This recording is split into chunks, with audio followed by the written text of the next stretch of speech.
Love the Constitution you are about to pledge your lives to protect and defend. And most importantly, love the people you have been privileged to lead. Make sure they eat before you do. Care about their families as much as you do your own. Be vested in their successes more than your own individual accomplishments, and nurture their careers more than you pursue your own advancement. Value their lives to the point that you will always consider their safety and security in every decision you make. And you will do this best by making sure they know how to fight and how to win. It is only through this level of servant leadership that you will maximize and empower those you will lead to meet the demands they face in this dynamic century.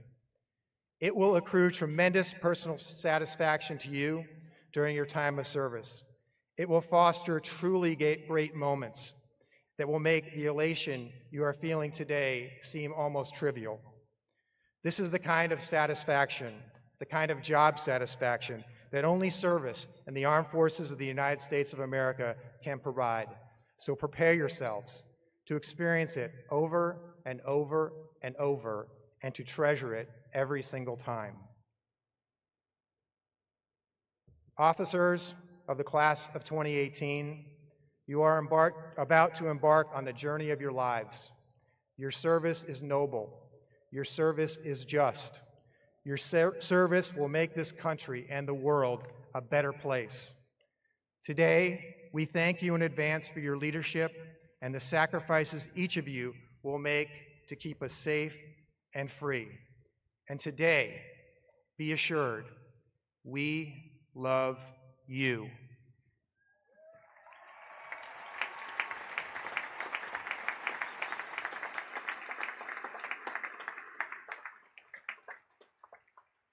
So I'm going to see if this works. Class of 2018, go Navy! Thank you.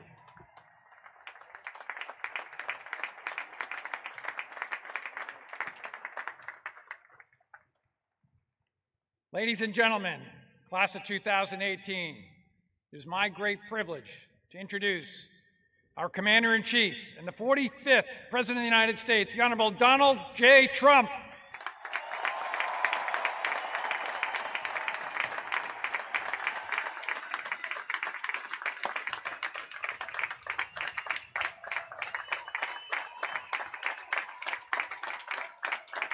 Thank you.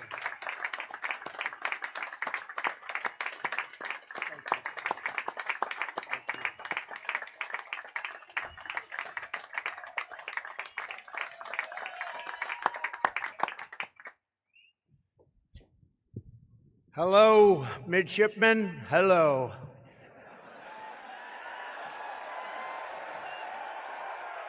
Great going.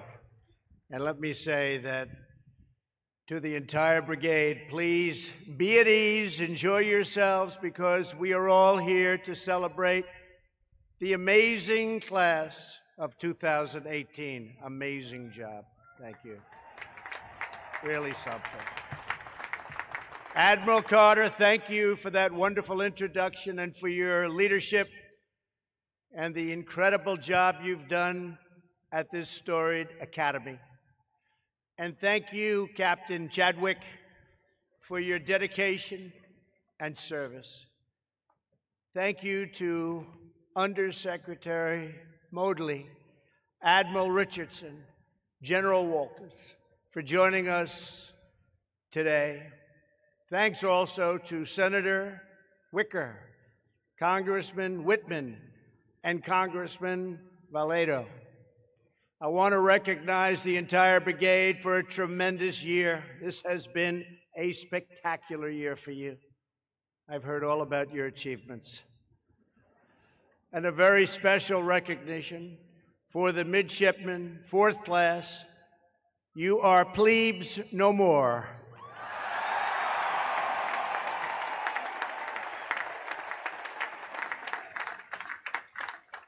To all of the distinguished faculty and staff, to the local sponsor families, and most importantly, to the parents and grandparents and family members who have helped our graduates reach this joyous hour. Today is your incredible achievement also. They would have never made it without you. You know that. So I want to thank our midshipmen. I want to thank your families. And thank you. America thanks you more than anybody. You have done a spectacular job. Thank you very much.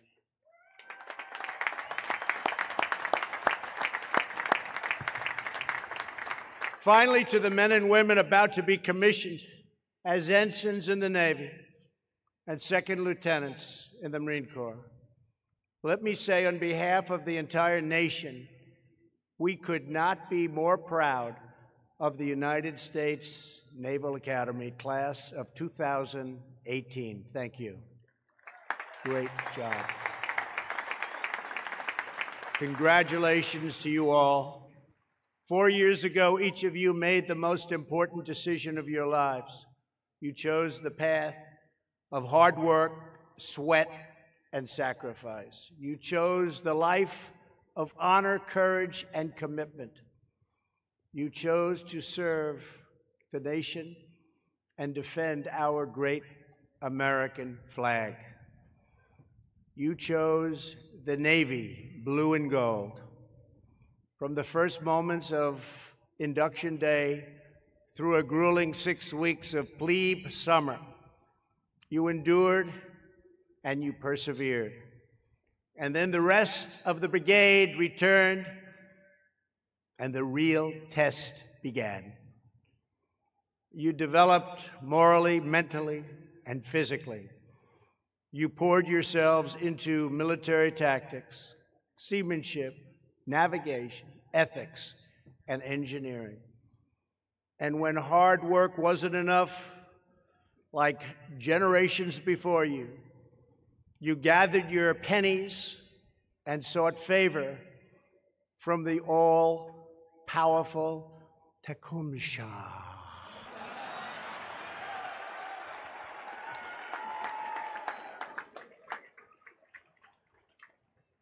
All-powerful, a little bit different. Others worked hard for their demerits at McGarvey's and the Fleet Reserve Club.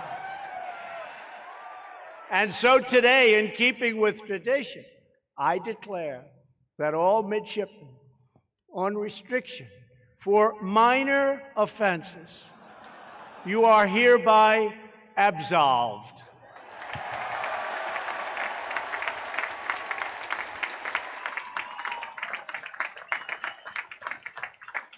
That sounds like a lot of people. The Admiral will define exactly what that means. So, Admiral, please go easy, please. Okay, please go easy. It's a great group of people here, Admiral. I'm told that this class led Navy athletics to the highest win percentage in your 172-year history. Think of that. That includes taking the Army-Navy Star Series for the 4th straight year, a remarkable achievement in sport and athletics. Remarkable. And because you care about every contest against Army, for the record, this year, Navy beat Army 19 times. And I will not mention, I promised, who won the football game. I will not mention it. I won't mention it. Refuse to say it. But that is a great achievement. And let me take a guess. You're still not tired of winning. Winning is such a great feeling. Isn't it a great feeling? Winning. A great feeling. Nothing like winning. You got to win. In every endeavor, the class of 2018 has shown its mettle and it's proved its might. You have earned your place in that ancient league of sailors and shipmates, captains and commanders, warriors and mariners, and Marines. You crave adventure. Hello, folks back there. You chase discovery, and you never flinch in the eye of a raging storm. America is in your heart. The ocean is in your soul. The salt water runs through your veins. You live your life according to the final law of the Navy. The word impossible does not exist because Navy never quits. You don't give up, you don't give in, you don't back down, and you never surrender. Wherever you go, wherever you serve, wherever your mission takes you, you only have one word in mind, and that's victory. That's why you're here. Victory, very important word. You are now leaders in the most powerful and righteous force on the face of the planet, the United States military. And we are respected again, I can tell you that. We are respected again.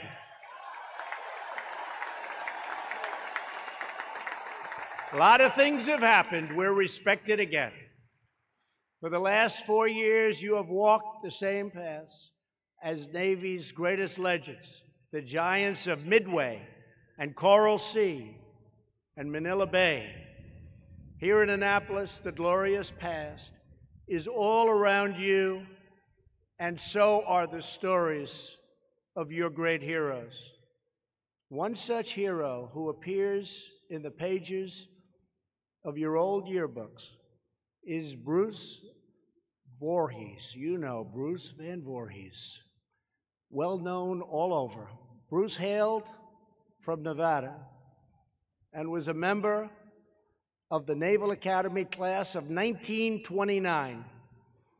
Beneath his picture in the 1929 lucky bag, Bruce's classmates wrote that he spent most of his time teaching the city slickers from the East the correct pronunciation of Nevada.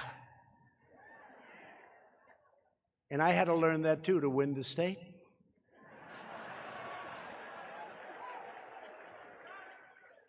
Great place. He saw studying as an unnecessary evil, and they remembered in 3 cruises and 4 years in blue serge, brass buttons, he left a trail of broken hearts extended the full length of both coasts and radiating for miles around Crabtown. In other words, he was just like you in many ways. Just like you, not a lot of difference. Just over a decade after his graduation, Lieutenant Commander Van Voorhees found himself at war.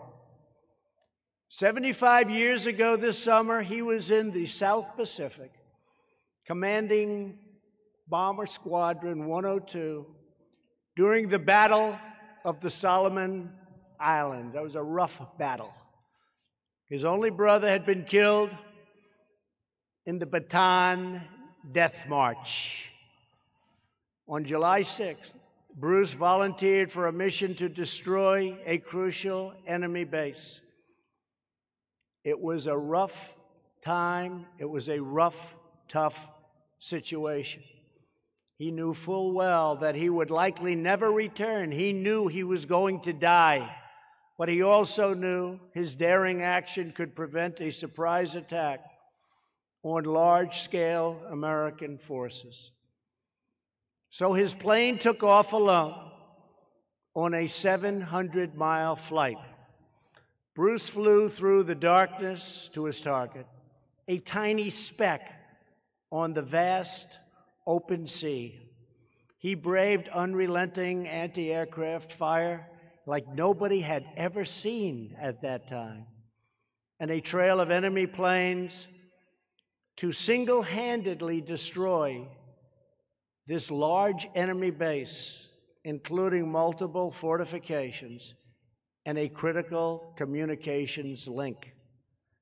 And in this final act of valor, Bruce was caught in the blast of one of his own bombs and perished in a remote lagoon very far from here. His life was lost, but his legacy will live forever. Many of you have seen the star marking Bruce's old room at Bancroft Hall, commemorating his Congressional Medal of Honor, our highest honor. Some here today will trace his path to Pensacola to earn your wings. You may even make it all the way out to the legendary combat training school known as Top Gun in Bruce's beloved hometown in Fallon, Nevada. There you will have the honor to take flight from Van Voorhees Field and remember a hero who fought for his country and died for his homeland and saved so many lives with his bravery. Each of you inherits the legacy of the heroes who came before you. It's a living history passed down from officer to officer and generation to generation. Each of you will make your own mark on the Navy, the Marine Corps, the military, and the history of our great nation. Seize today, and you will shape tomorrow. In a few moments, you will be commissioned into the mightiest fighting forces of the air, the land, and the sea. Together, you will blast off carriers, of which we're just now finishing the largest aircraft carrier in the world. Launch off submarines, of which we have many under construction, and ward off evil. You will bring comfort to our friends, and you will strike fear into the hearts of our enemies. Among our graduates today will be 283 naval aviators, 134 submariners, 256 surface warfare officers, 70 restricted line officers, and 15 explosive ordnance disposal officers. 236 United States Marines.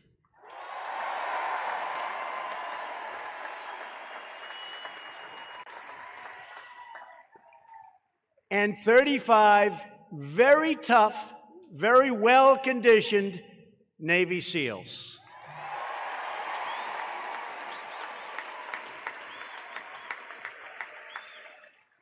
Together, you are the tip of the spear, the edge of the blade, and the front of the shield, defending and protecting our great country.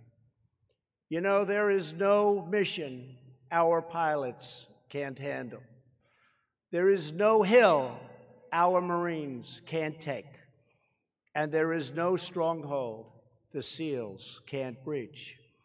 There is no sea the Navy can't brave, and there is no storm the American sailor can't conquer, because you know that together there is nothing Americans can't do, absolutely nothing.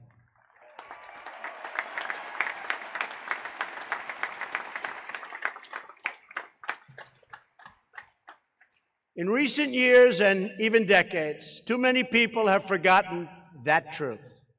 They've forgotten that our ancestors trounced an empire, tamed a continent, and triumphed over the worst evils in history. In every generation, there have been cynics and critics who try to tear down America. It's not working too well lately. But in recent years, the problem grew worse. A growing number used their platforms to denigrate America's incredible heritage, challenge America's sovereignty, and weaken America's pride. But we know the truth, we will speak the truth, and we will defend that truth. America is the greatest fighting force for peace, justice, and freedom in the history of the world.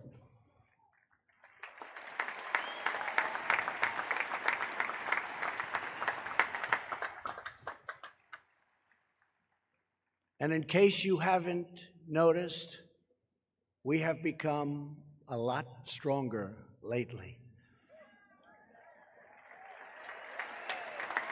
A lot.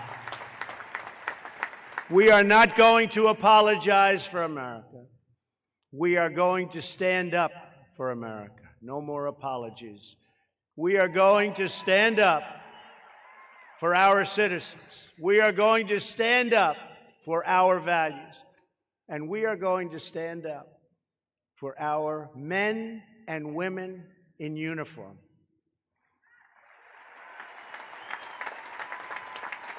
Right? Because we know that a nation must have pride in its history to have confidence in its future. We are the nation that built the highways, the railroads, the Empire State Building in 1 year, the Golden Gate Bridge, and we are the nation that built the Panama Canal. We trekked the mountains, explored the oceans, and settled the vast frontier. We won 2 world wars, defeated communism and fascism, and put a man on the face of the moon. We cured disease, pioneered science, and produced timeless works of art that inspire the human soul. And on distant islands, faraway battlefields, above the skies and beneath the sea, the entire world has borne witness to the unstoppable strength, skill, and courage of the United States Navy and the American Marines.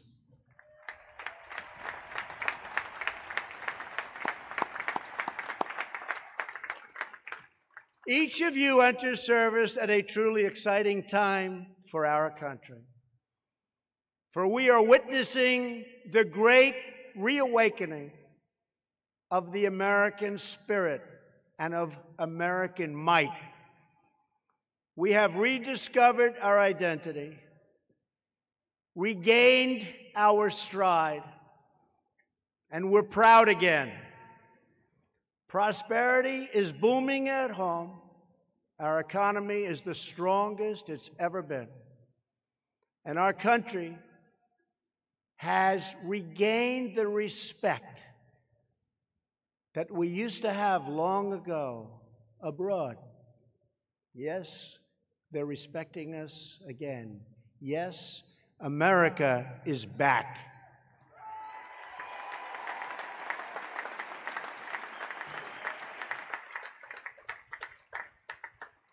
We have begun the great rebuilding of the United States military.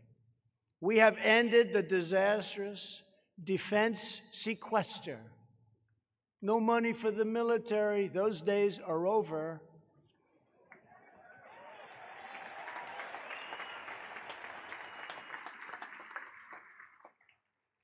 And we've just secured, you've read all about it, a $700 billion, largest ever amount of money to support our great warfighters.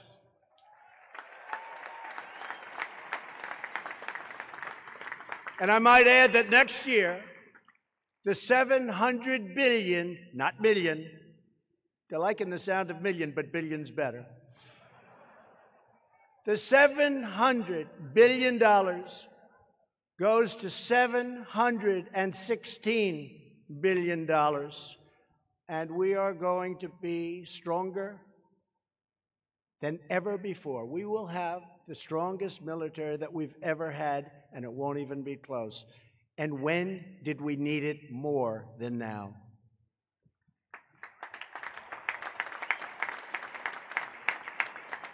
That means new ships. You like that? We have now the lowest number of ships that we've had since World War I. And very soon you're going to be up to 355 beautiful ships. 355.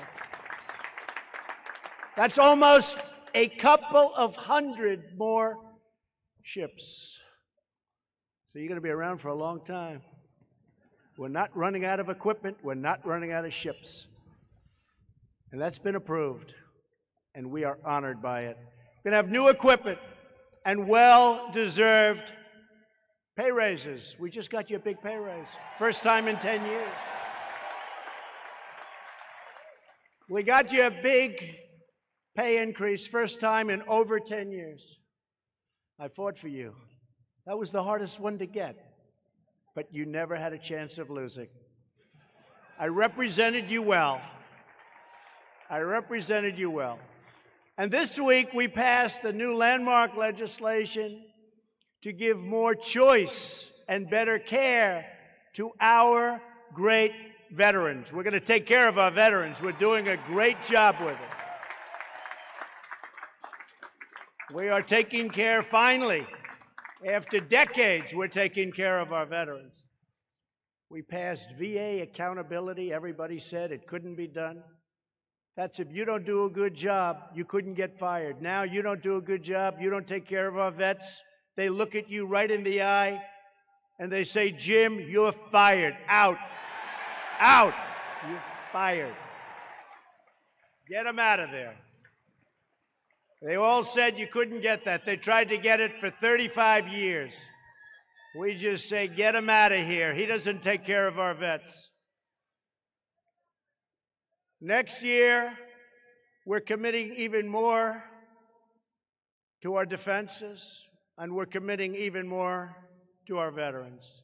Because we know that the best way to prevent war is to be fully prepared for war. And hopefully, we never have to use all of this beautiful, new, powerful equipment. But you know, you're less likely to have to use it if you have it, and if you know how to work it, and there's nobody knows how to work it like you. And if a fight must come, there is no other alternative. Victory, winning, beautiful words, but that's what it's all about. We are reestablishing the Second Fleet in the Atlantic, bigger, better, stronger than it's ever been before. We are rebuilding our defense industrial base to forge American iron, aluminum, and steel, which, by the way, we just put tariffs on when it comes in from other countries, okay? We're taking in a lot of money now. Our country, they pay that big, beautiful tariff. It goes right into rebuilding new ships. We've been taken advantage of by the world. That's not going to be happening anymore. You see what's going on. So we're building that modern fleet manned by the greatest sailors anywhere in the world. We're sharpening the fighting edge of everything, from Marine infantry squads to combat ships to deliver maximum lethal force. The enemy has to know we have that. And we are recommitting to this fundamental truth. We are a maritime nation. True. And being a maritime nation, we're surrounded by sea. We must always dominate that sea. We will always dominate the oceans. We are showing what we can achieve when natural American confidence is backed by unrivaled American power and unquestioned American resolve. Also, there's another word that's never used, and I'll use it today. It's called talent. We have talent, and a lot of other people don't, and a lot of other countries don't. We have great talent, and I've seen it.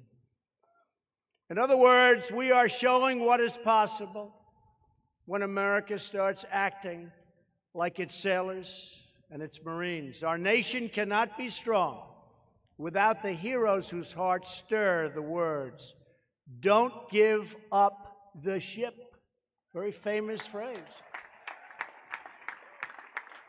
We even use it in business. Things are going bad. You say, "Don't give up the ship. Keep fighting. Don't give up the ship." But it's really, you guys started it. Our country cannot prevail without those who rally to Admiral Farragut's famous cry. You know it well. "Damn the torpedoes, full speed ahead."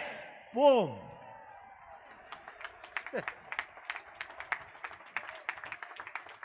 Damn the torpedoes, full speed ahead. You hail from every background, and you come from every walk of life. But each of you is formed by the same defining choice to answer the call.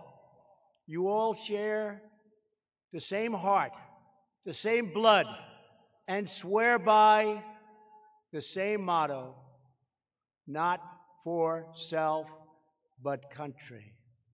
Great motto. With us today are living symbols of that long and unbroken chain of American patriots, members of the Naval Academy, class of 1968. That's great. Stand up, please. Please.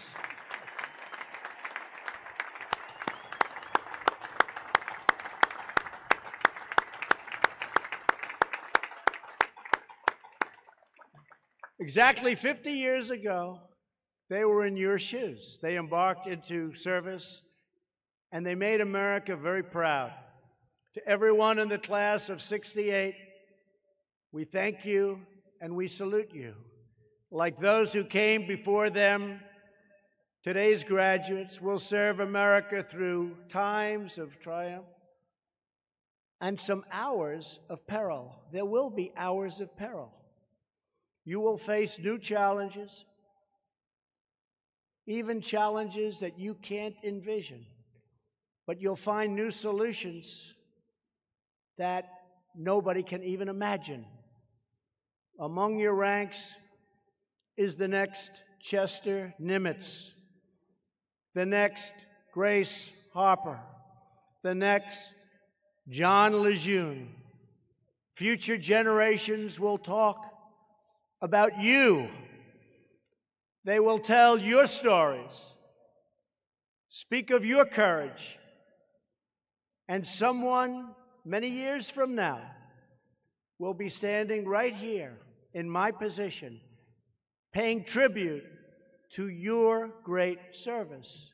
It will happen because you already know the keys to success. You know that as long as we are proud of who we are and what we are fighting for, we will not fail. We cannot fail. We will always succeed. Always.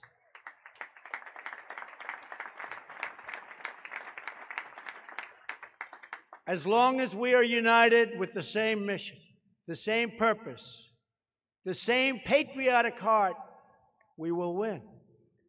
Because we are one people, one family, and one glorious nation under God.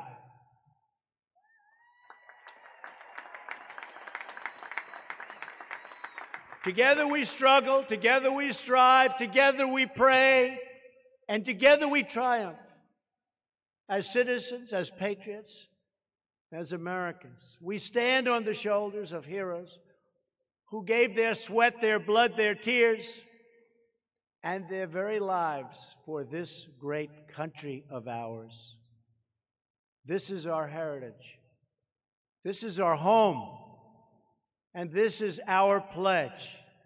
We are all in for America like never before. We are all in for our great country.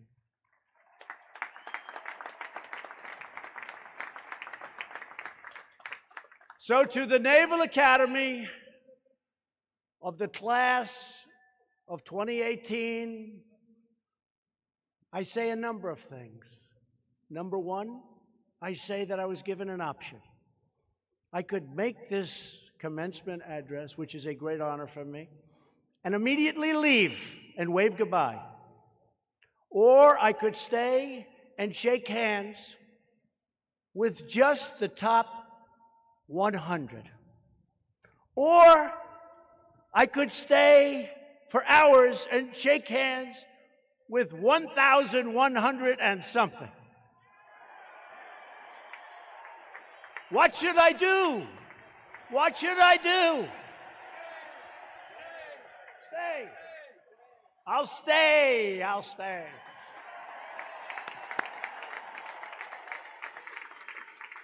I'll stay.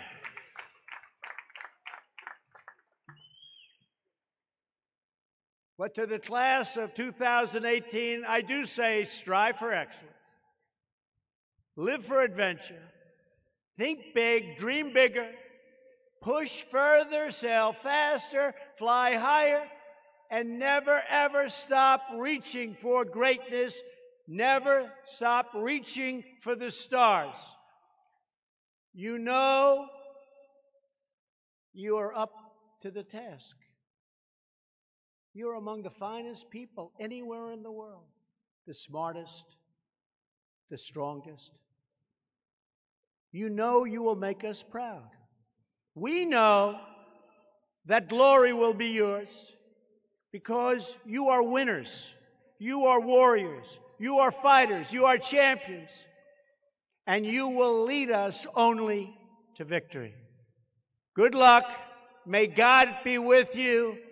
God bless America, and anchors away. Thank you. Thank you.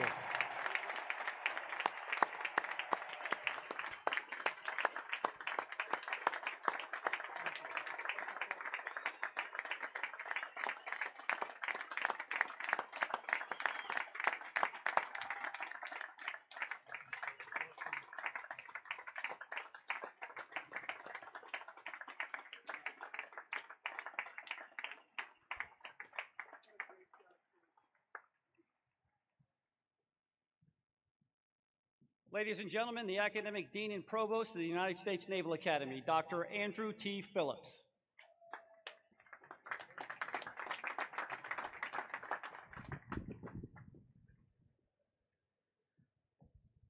Successfully completing the requirements and demands of a Naval Academy education is no small task.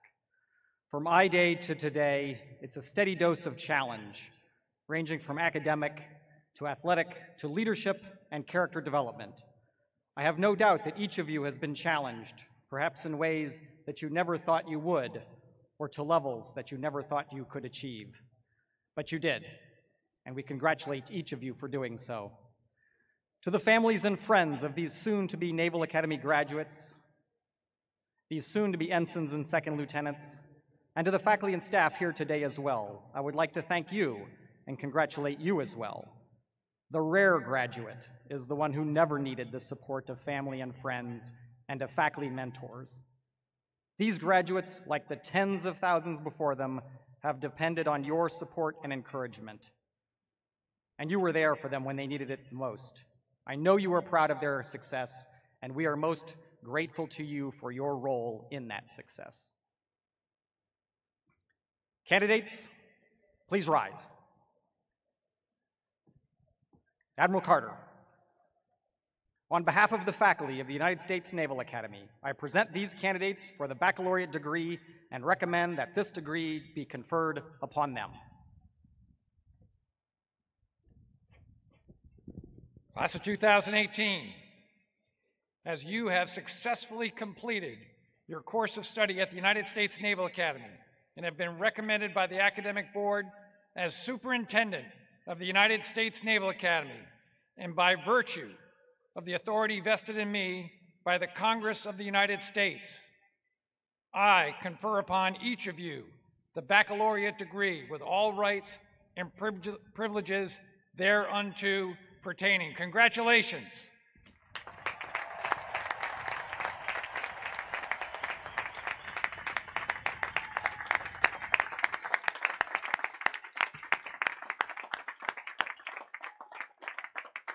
Please be seated.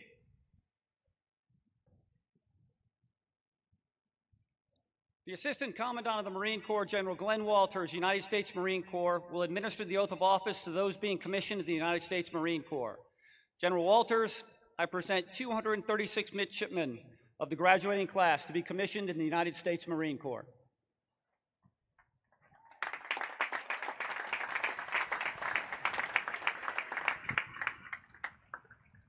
Hoorah! How do you like our blue blouses so far? The success of the Marine Corps is determined by the quality of the women and men that wear the Eagle, Globe, and Anchor. That quality is the bedrock on which we make our Marines, win our nation's battles, and return quality citizens to our society. Today, we are here to commission 236 second lieutenants for service as officers of Marines. Your accomplishments and your willingness to serve our great nation speak to the quality of your character and to the excellence of this great institution that shaped you and the communities and families that supported you. It is an exciting time for the Navy and Marine Corps team. Marines, as you affirm your oath, we pass the torch to you. It is now your time to lead and shape the Marines of today and of tomorrow. You will be busy. You will have fun. That's an order. You will be dedicated to your Marines, and as you prepare them for the missions that you will execute together as a team in every clime and place, our nation and our Marines are ready for you to lead them. Graduates to be commissioned in the United States Marine Corps, rise.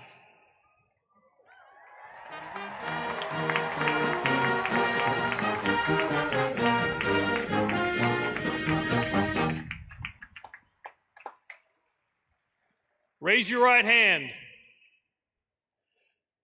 Having been appointed as a second lieutenant in the United States Marine Corps to rank as such from the 25th of May, 2018, do you hereby accept such appointment, and do you solemnly swear that you will support and defend the Constitution of the United States against all enemies, foreign and domestic, that you will bear truth, faith, and allegiance to the same, that you will take this obligation freely without any mental reservation or purpose of evasion, and that you will well and faithfully discharge the duties of the office upon which you're about to enter, so help you God. Congratulations, Marines!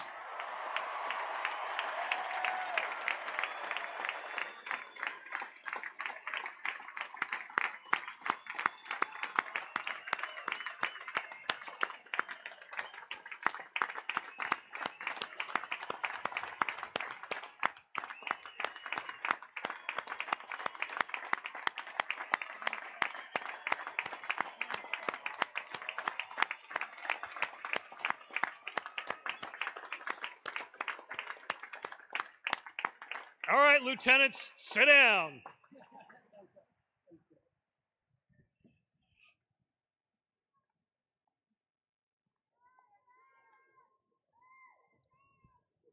The Chief of Naval Operations, Admiral John Richardson, United States Navy, will administer the oath of office to those being commissioned in the United States Navy.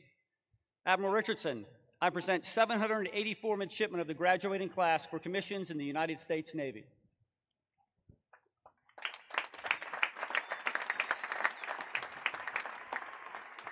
Thank you, Captain.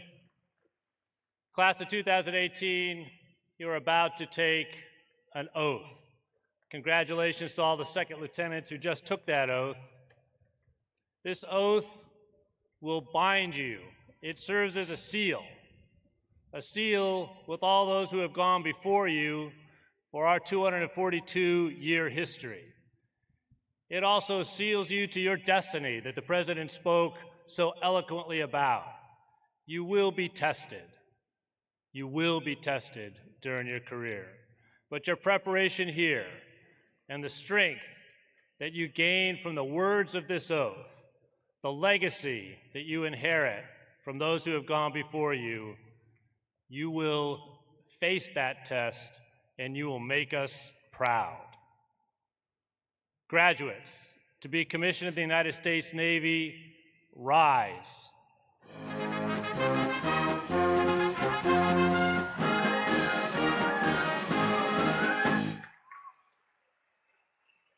Raise your right hand and signify your adherence to this oath by saying, "I do."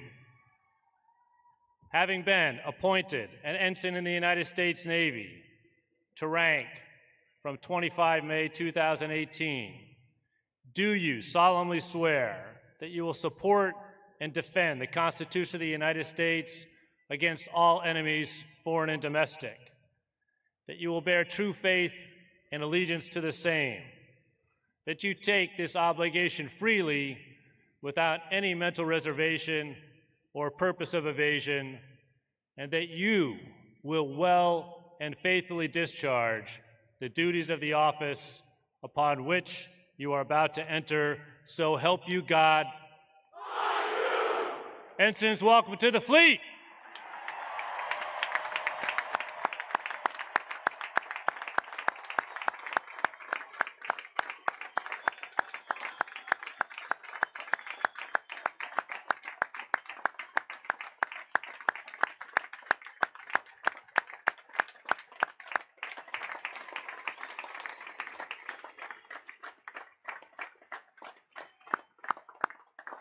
You make us amazingly proud, ensigns of the class of 2018, seats.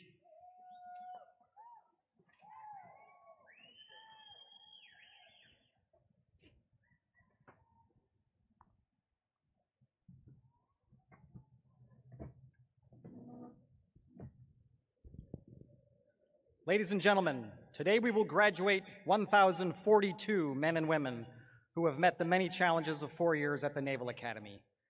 In addition to those you just saw commissioned into the Navy and the Marine Corps, the class of 2018 also includes 11 graduates from 10 nations around the world. At this time, we invite these international graduating midshipmen to stand when their name is called, along with members of their national delegation who are in attendance today. These graduates, whose national flags are flying above the memorial arches at the north end of the stadium, will return to their countries and serve with distinction in their armed forces or enter other government service. From the Kingdom of Cambodia, Seyre Mankul Ong.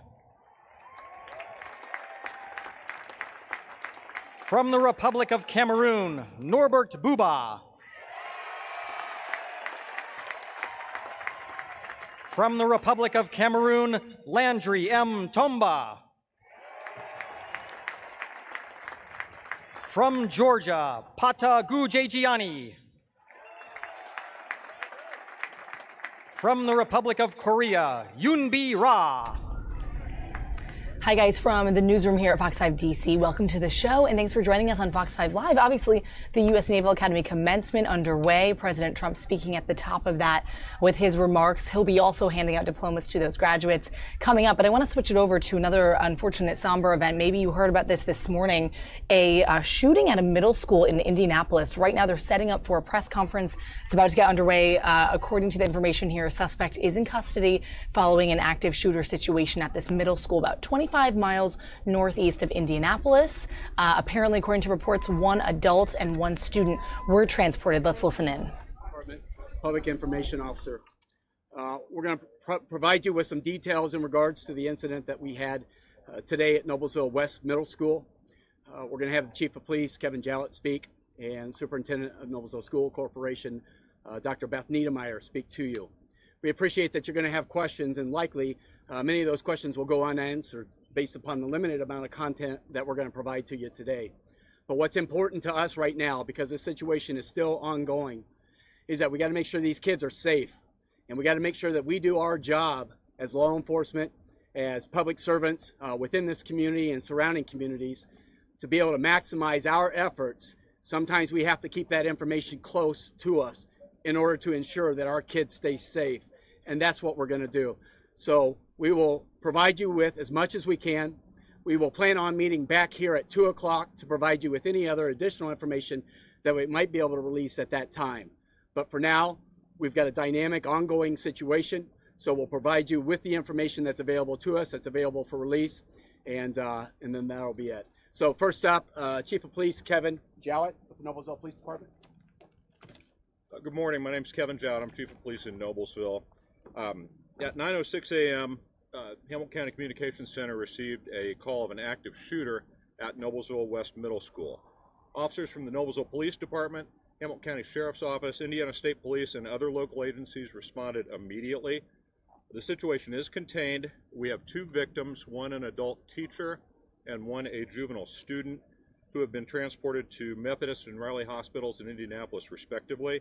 Their families have been notified and are en route to be with their loved ones. There is a male student at Noblesville West Middle School who has been detained. We believe he is the involved suspect. We have no reason to believe that there is any kind of a threat connected to this incident anywhere else. We are also, however, aware of a secondary threat that's been made at Noblesville High School. We have multiple officers and a command post established at Noblesville High School and are diligently ensuring the safety of students and staff there. We have not received any information that this has been anything other than a communicated threat. And again, we are securing Noblesville High School and taking steps to make sure that it stays secure. We do have law enforcement officers from many different agencies on the scene. The Indiana State Police, Hamilton County Sheriff's Office, Fishers Police, Westfield Police. We have agents from the FBI and ATF here assisting us. And we have just begun an investigation. Obviously, the investigation is going to be time-consuming. We're going to take it very carefully and methodically. I believe at this point the school has been completely cleared and the investigative process has just begun. I'm now going to let Dr. Beth Niedermeyer, the superintendent of the Noblesville School System, speak to you. Which school has been cleared? I'm sorry? The high school or the middle school has been cleared? Middle school. Thank you, Chief Jowett. My name is Beth Niedermeyer, and I'm the superintendent of Noblesville Schools. I want to thank everyone for being here and for all of the thoughts and prayers. Our hearts go out to everyone that's been involved in this horrific tragedy. We want to thank the teachers and the administrators, Principal Stacy Swan, for their quick actions, responding, following all of the procedures to care for the safety of our students. The collaboration between all law enforcement agencies has been tremendous, and we're so grateful that everyone was so quick to respond and help us through this tragedy. As we learn more, we'll continue to communicate as we have been with our families. Right now, parents may pick up their students at any of the schools if they choose to. We'll follow our regular procedures for that, but we will also have our regular dismissal today for those parents who are working and they want to keep their children in school, their children are safe, and we'll continue the day as planned. Thank you all for keeping us in your thoughts and prayers. So again, we will plan to meet back here 2 o'clock. We will provide you with any additional updates. We appreciate your patience with us. We know that you have our community in your best thoughts as we move forward. So we appreciate your patience now. We ask for your prayers for the victims in this case, and I think that would include a lot of kids, not only the ones that were truly the victims in this case, but all these other kids that are trying to make sense of this situation. So we appreciate all your help. We will plan to be back here at 2 o'clock. Thank you for your time.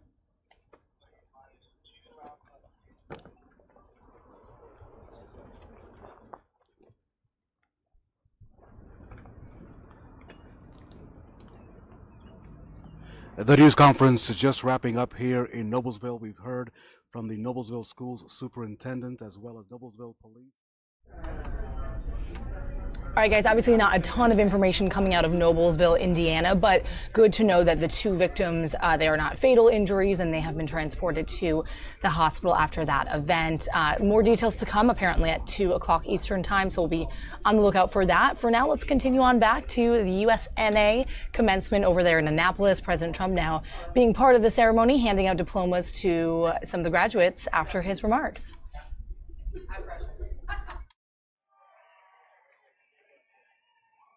Sarah T. Jenkins. Molly R. Kunstler. Andrew J. Tomitz.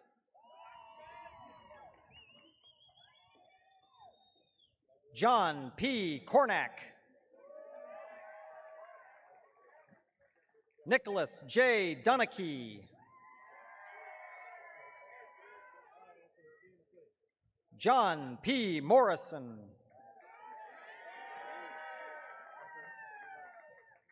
Caleb T. Robertson. Thomas W. Sarant. Bennett A. Marston. Armando A. Rivera. Andrew J.J. Sumeda. William B. Allred. Dakota J. Allen.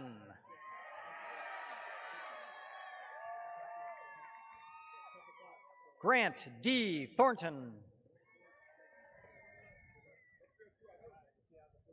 Matthew A. Baugh. Nolan T. Brandon. Parker T. Novakovic.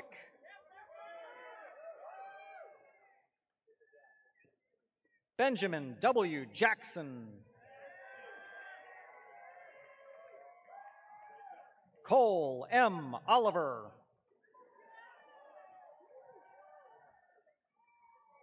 Emma M. Cheshire.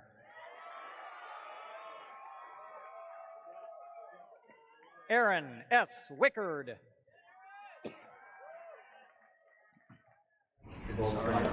William D. Gompertz. Austin H. Schober. Michael B. Terrio. Spencer J. Urjovic. Justice League. She's a single mom, black woman, leader, warrior, sister, queen, and she's gonna come forth today and expound on why the NFL made the biggest mistake in their history. Let's receive at this time our sister, Tamika Mallory. Thank you, Kirsten, Brother Foy, for your leadership on this. You know, Kirsten and I often fight because he tells me what to do and then I don't do what he said. So he asked us to be decent today and not to use bad language. But I have to disagree with my brother on one thing where he says that Donald Trump and the NFL is saying that black people need to go back into the slave chanty. What he is saying is the niggas need to go back to the slave chanty. All right now. What is being said is that the niggas don't have basic rights. That's right. And I want to say today that Ida B. Wells, Dr. Martin Luther King, Marcus Garvey, the 4 little girls in Birmingham are all turning over in their graves right now about the disrespect and disgrace that is happening in this country.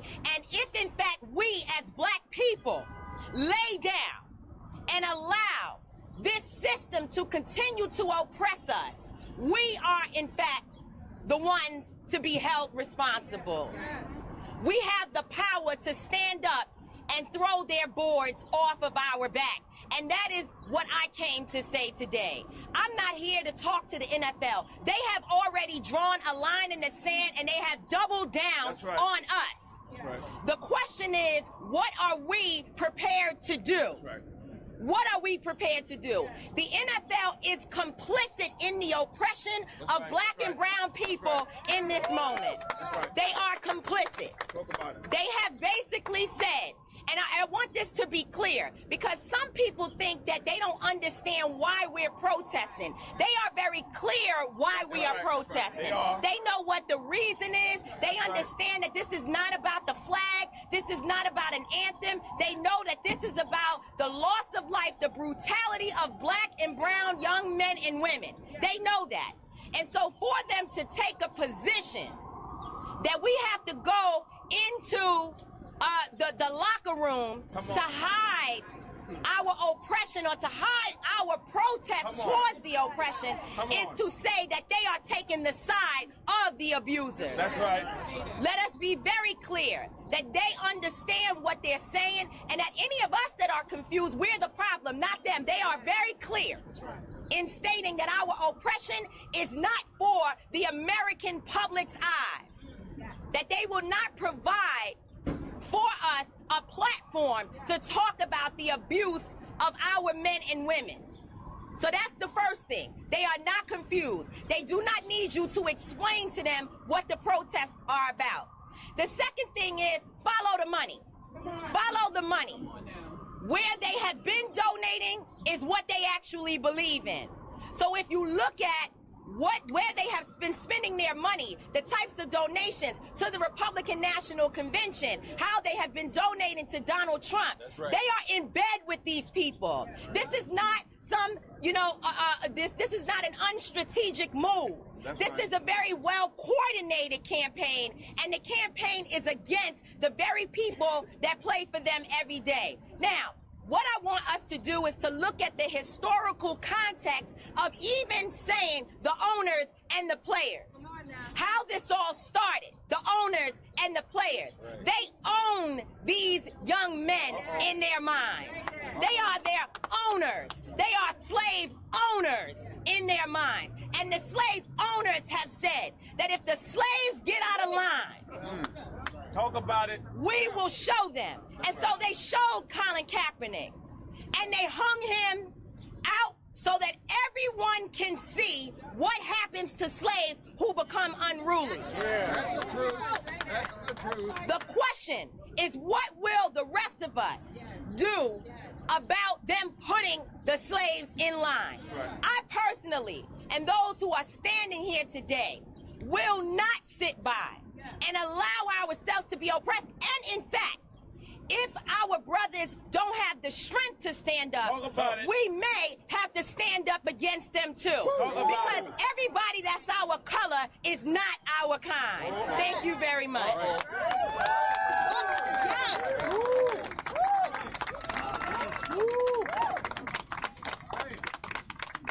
For those of you that didn't believe me when I said there were more eloquent people than I, shame on you.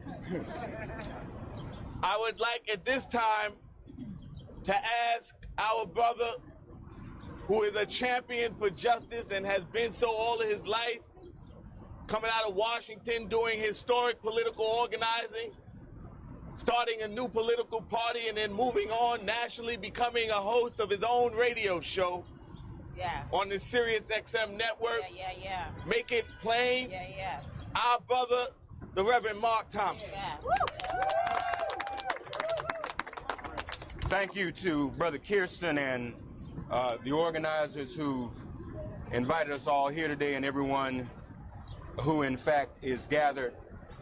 Donald Trump has weaponized the national anthem. Yeah. Make no mistake, we know what month football season starts.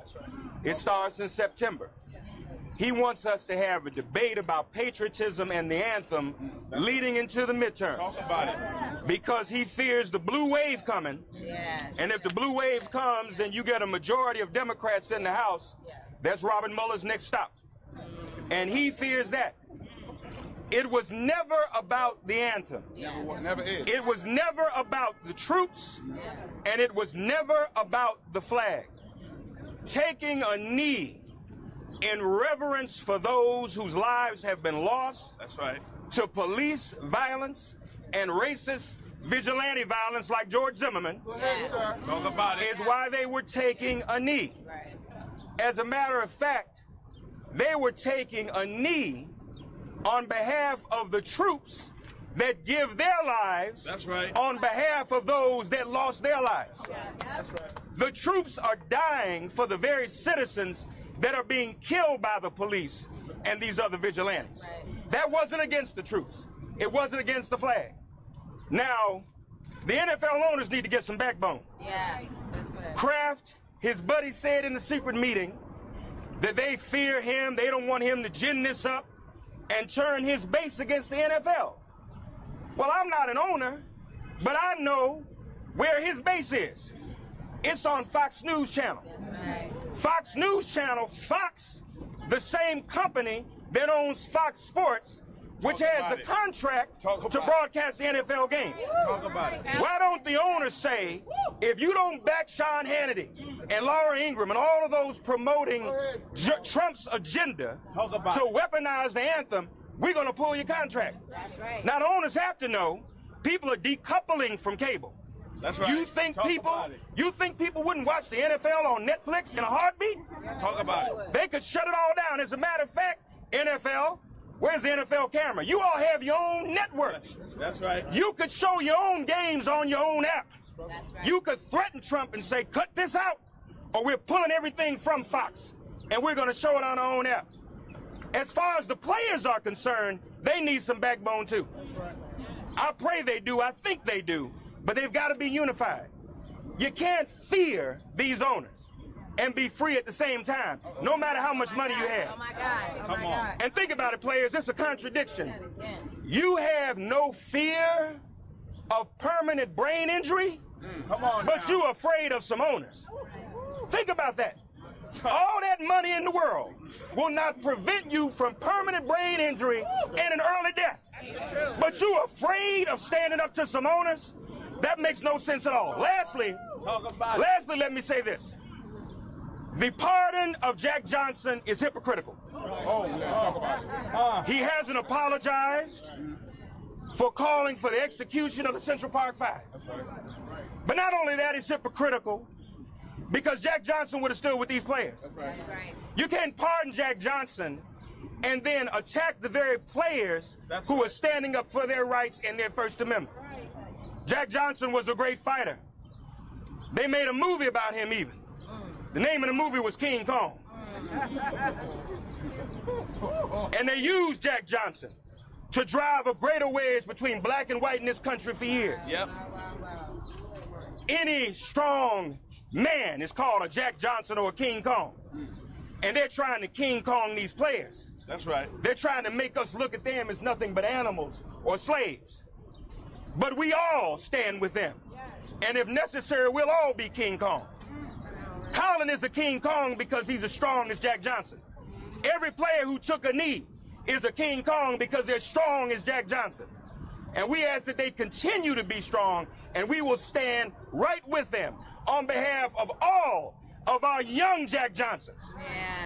Some of whom are even women. Trayvon was a Jack Johnson.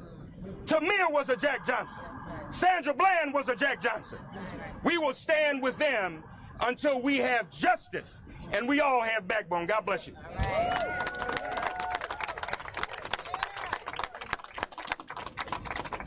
You know, to talk about fear, these players need to be afraid of returning to a community that will reject them. These players need to be afraid that they will lose their credibility in their own community. by selling out the Constitution. That's the fear they should really have. Yeah. They should have a fear of what the people are going to say in the face of their failure to stand up and be heroic and courageous in this time. Let us now hear from another leader in the National Action Network. We're going to skip around. He is Reverend Kevin McCall, the National Crisis Director for the National Action Network. What we're seeing here is modern-day lynching in the Football League.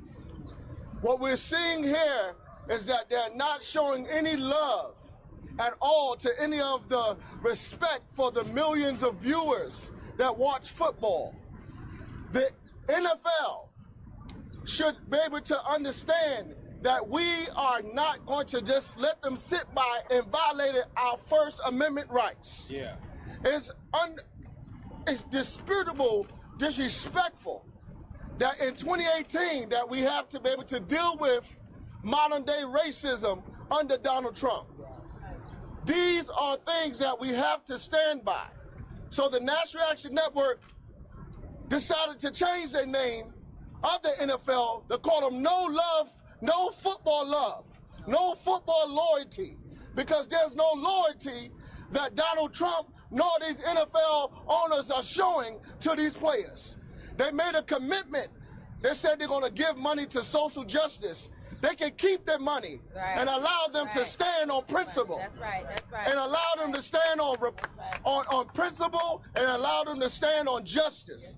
We will not stand by and allow them to disrespect us because we know how to turn our TV off. Yeah. We did it for the Oscars and we'll do it for football.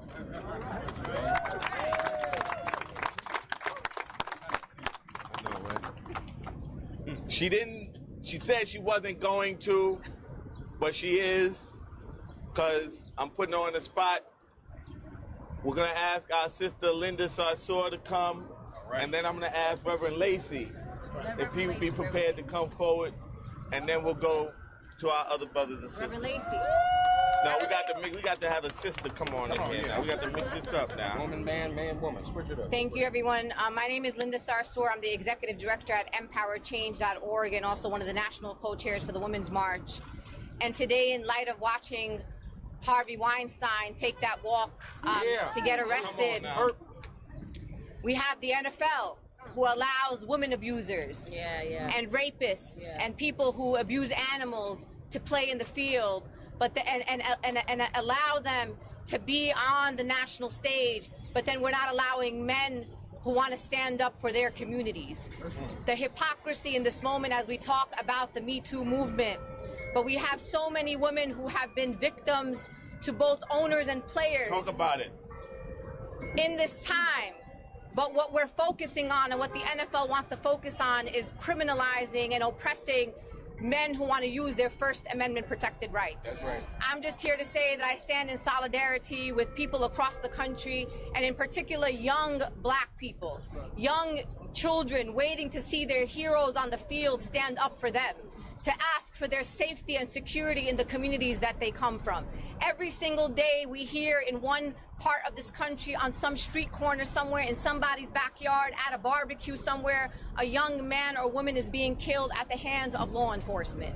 And here we are, instead of focusing on those folks, on those communities, on those families, here we are once again standing up to billionaires who continue to profit off of the very communities that we fight every day to protect and serve.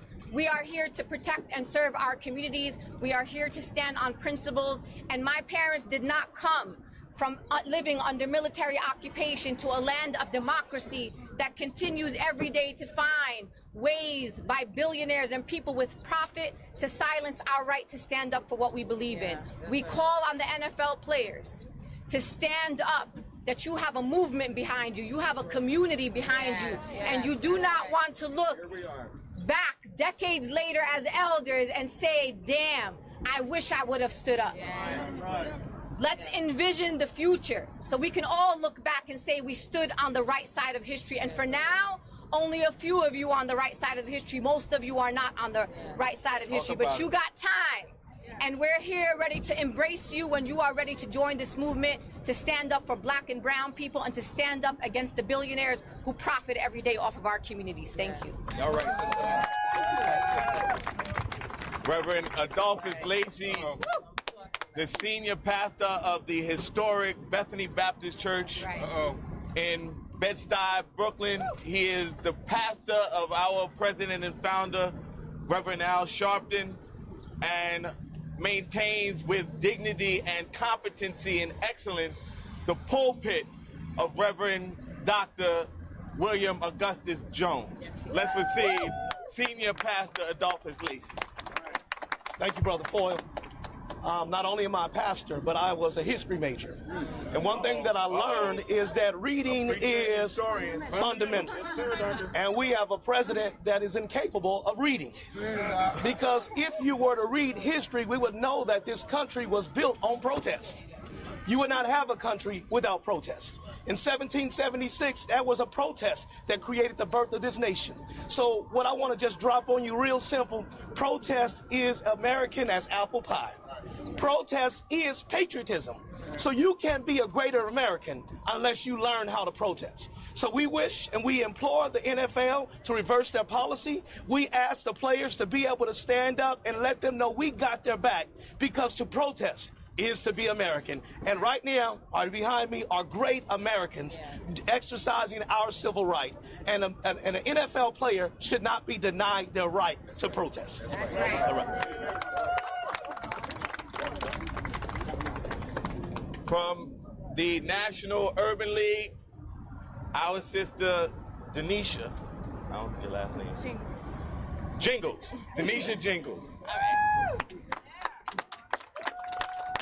Thank you, brother. Yeah, sure. Thanks. All right, so I came here today. I wasn't really prepared to speak, but while I'm here, I want to talk to my demographic, specifically the folks that jump in my inbox every now and again and tell me they have a point, but they gave them a choice.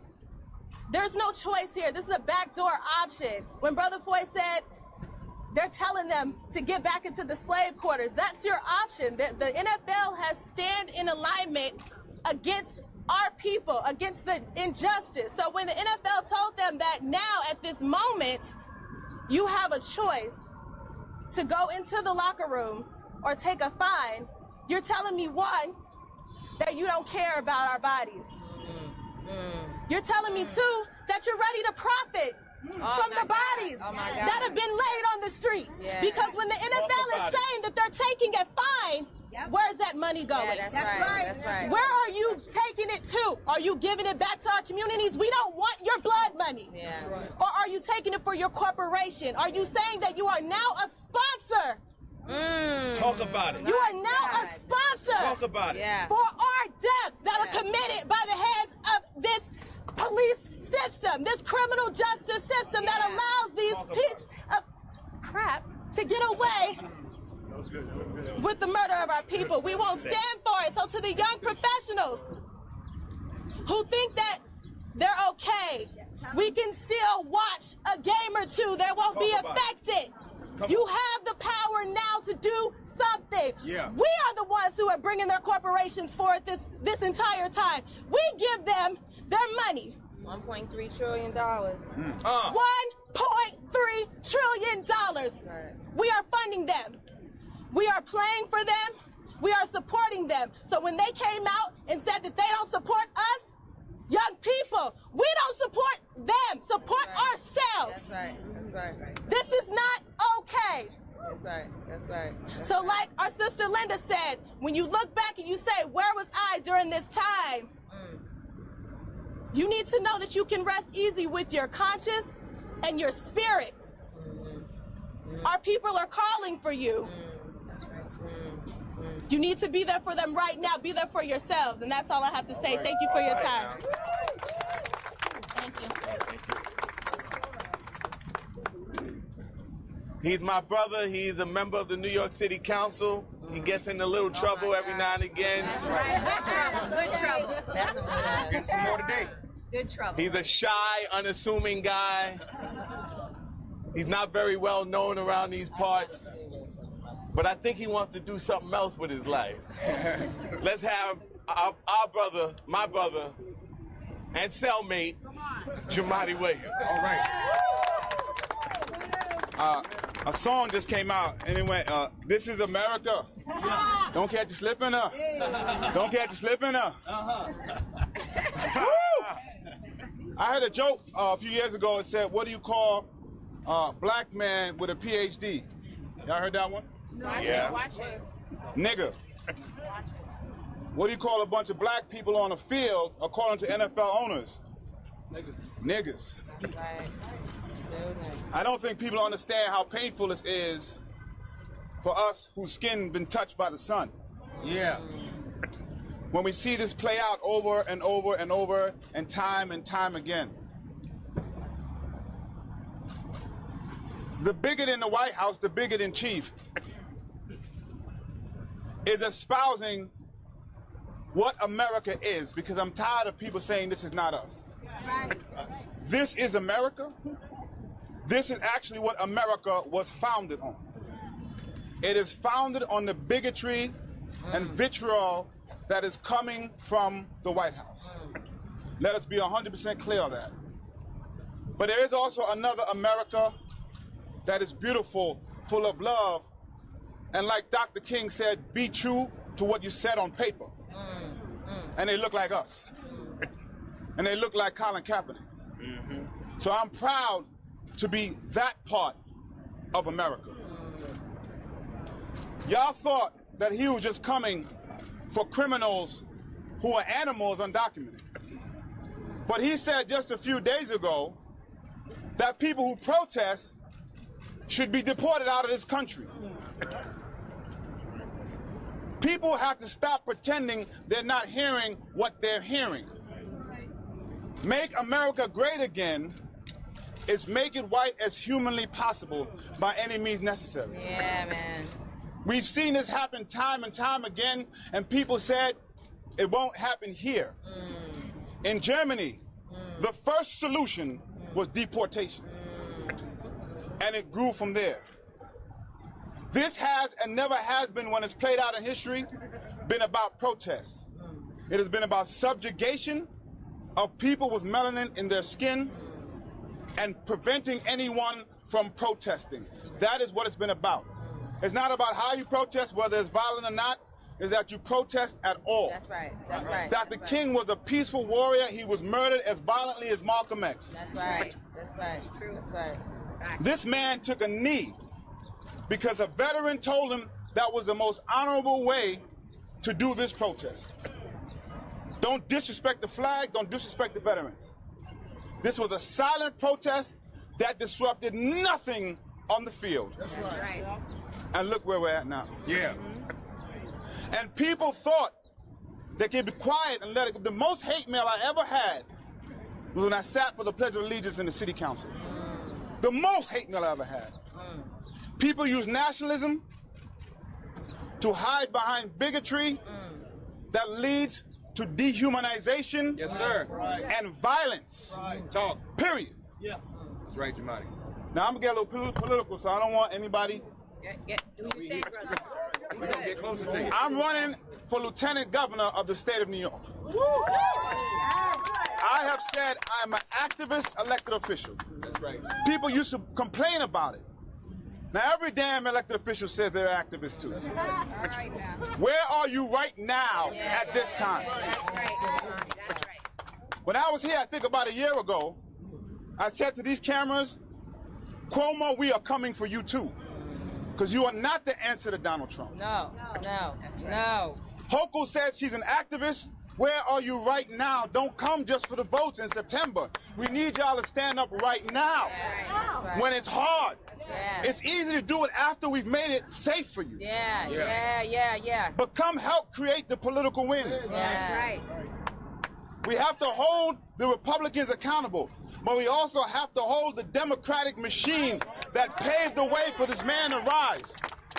And Cuomo Hochul is part of that Democratic machine, period. Across this country, we have people who are establishment that allow this to happen, while we do the grunt work of making it safe to talk about. That's right.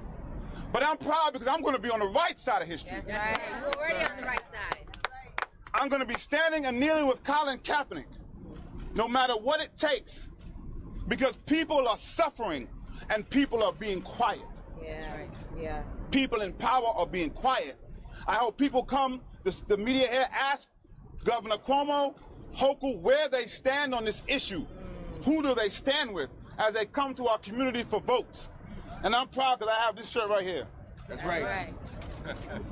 Don't block me. My bad. I want you in the shot. Right, I'll hold it's signed by Colin Kaepernick.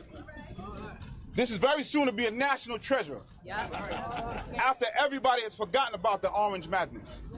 This will be in the Smithsonian somewhere. That's right. This is what patriotism is about. We know this. This country was born from violent revolution. And any progress we've ever made has been protest. Peaceful protest. And it's amusing to me because all of us here have always had the foresight. The people on the left have had the foresight and been correct because we read history. And we act like these arguments is the first time we're hearing it. We compared him to Muhammad Ali. Y'all said no, he got the Muhammad Ali award, didn't he? Yes, he did. We have played this out time and time again. This is protest. We are going to move forward. We are going to be on the right side of history. Where the hell y'all going to be? That's right.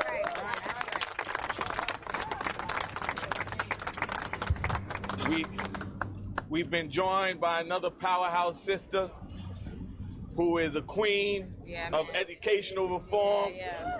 If you care anything about children knowing how to read and write competently and with excellence, then you know who this sister is. And if you stand in between her and her kids, That's right. It's going to be hell. you got a serious problem on your hands. And I don't just mean her kids. I mean all of ours. Yeah, that's right. Let's receive Sister Zakia Ansari. All right. Good morning. I'm going to take off my glasses because I'm going to speak to the players today. I'm going to speak to them as a mother. I'm going to speak to them as someone who has 8 children, who has a husband who loves to watch football. But more importantly, my son goes to Eagle Academy, Ocean Hill, Brownsville, and they have a phenomenal football team. What I saw over with Colin Kaepernick was that there were young people around the world taking a knee. They were taking a knee because Kaepernick stood for something. They understood what he was taking a knee for, because many of them had experienced some of the same atrocities at the hands of police, some of the pain and some of the same trauma. What the NFL is trying to do is what we see happens in classrooms and education is whitewash our history. Kaepernick will go down on the side of history for young people for years and hundreds of years to come. Parents will look at them and read about him and say, wow, this is the person I want my child, my son to be like. I need the players that are even thinking about staying in the locker room to say no.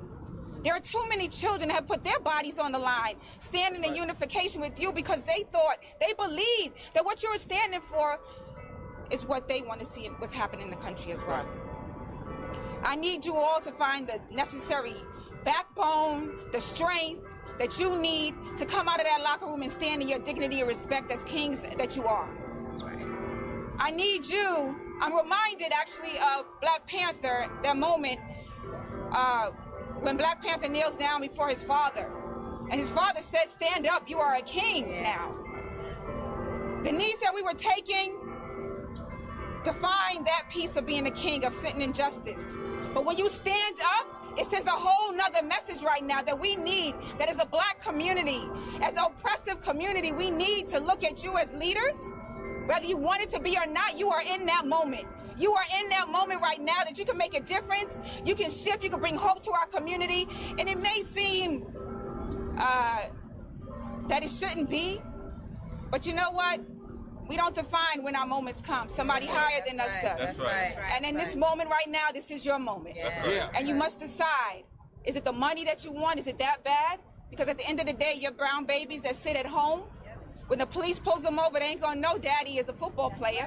When the police pulls them over, when they're driving that nice car that your money wasn't able to afford, they ain't gonna know that daddy is a football player. So I just say this and I'll leave you with this. Players, please, as a mother, I'm imploring on you to step up. There is no greater moment right now to do this with number 45 in office, but more importantly, because the world is watching. And if not now, then when? If not who? If not you, then who? Please step up, stand up, and take a knee, or just come out and don't sit and hide it, please.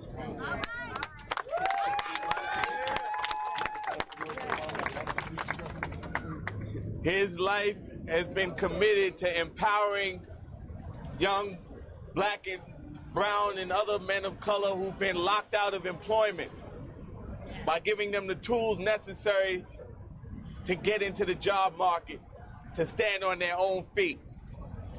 He's done phenomenal work in our community, and he's my brother, our brother, from 100 Suits, Kevin Livingston. All right, man.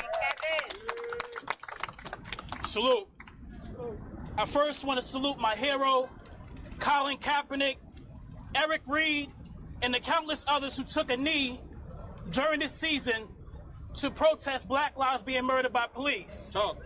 I want to further go and add and thank the people who took knees for the Black lives that are being took in our community by our own people. Yeah, talk about it. You know, I want to say this to the NFL. Really short and simple. You cannot silence a movement. Your threats of putting us in being fined and telling us to stay in the locker room will not be accepted. As a matter of fact, when I leave here, I'm on my way to Rikers Island right now. And I'm going to talk to my young people about financial literacy so that they know where to spend their money, and we have a list of companies that support the NFL. We will not support you. I already took my money out of Chase Bank, closed my account, because that's the ones who are supporting the NFL. I have not watched the NFL in 2 years, and I'm a huge NFL fan. But if you keep suppressing our people, I'm going to suppress you. Salute.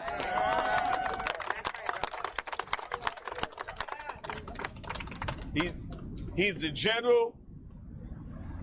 He's a soldier on the battlefield for justice. He's our big brother from the Justice League. That's right.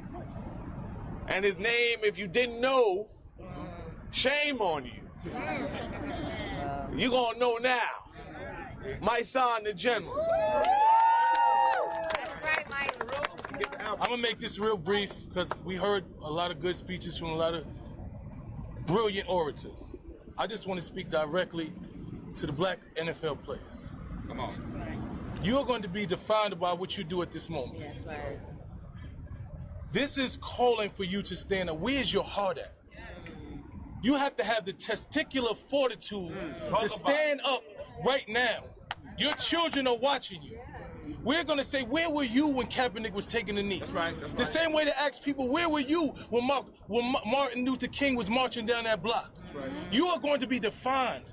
We have watched the women's movement. We have watched the women's march. We've seen the kids. Now it's time for men to step up and represent as we should. That's right. We are kings. To sit there and allow somebody to question your humanity, to take your humanity from you while your child is watching and tell you that you can't posture your body in a particular form, come on. It's immoral. It should go against every bit of the integrity in your soul to allow a man or a woman or anybody to tell you how you should stand. But I ask you right now, who are you? What are they going to say about you after this? And this is the time for us right now. Amen. All right. Get the album. Get the album. That's right. Support. That's right. What's the name of that album? Right. Yeah. We have a couple. He's the liaison to the president of National Action Network for New York City chapter, Reverend Stephen Marshall. All right. Tell them the story, Stephen. I'm going to be real quick. As a minister, I have no other resource to go by. Reminded of a story in the Bible. Yeah. Tell them. King Nebuchadnezzar. Yeah. Come on now. Told those in Babylon to bow to the music when he played it. Talk about it. And the penalty of not bowing when this music came on was that you were going to be cast into the fiery furnace. We're now in a time of day where the music in these institutions are Babylonians.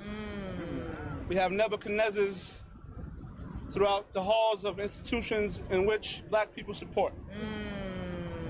So I want everybody to go home and read that in the Bible and actually ingest how they are portraying the anthem to be the music.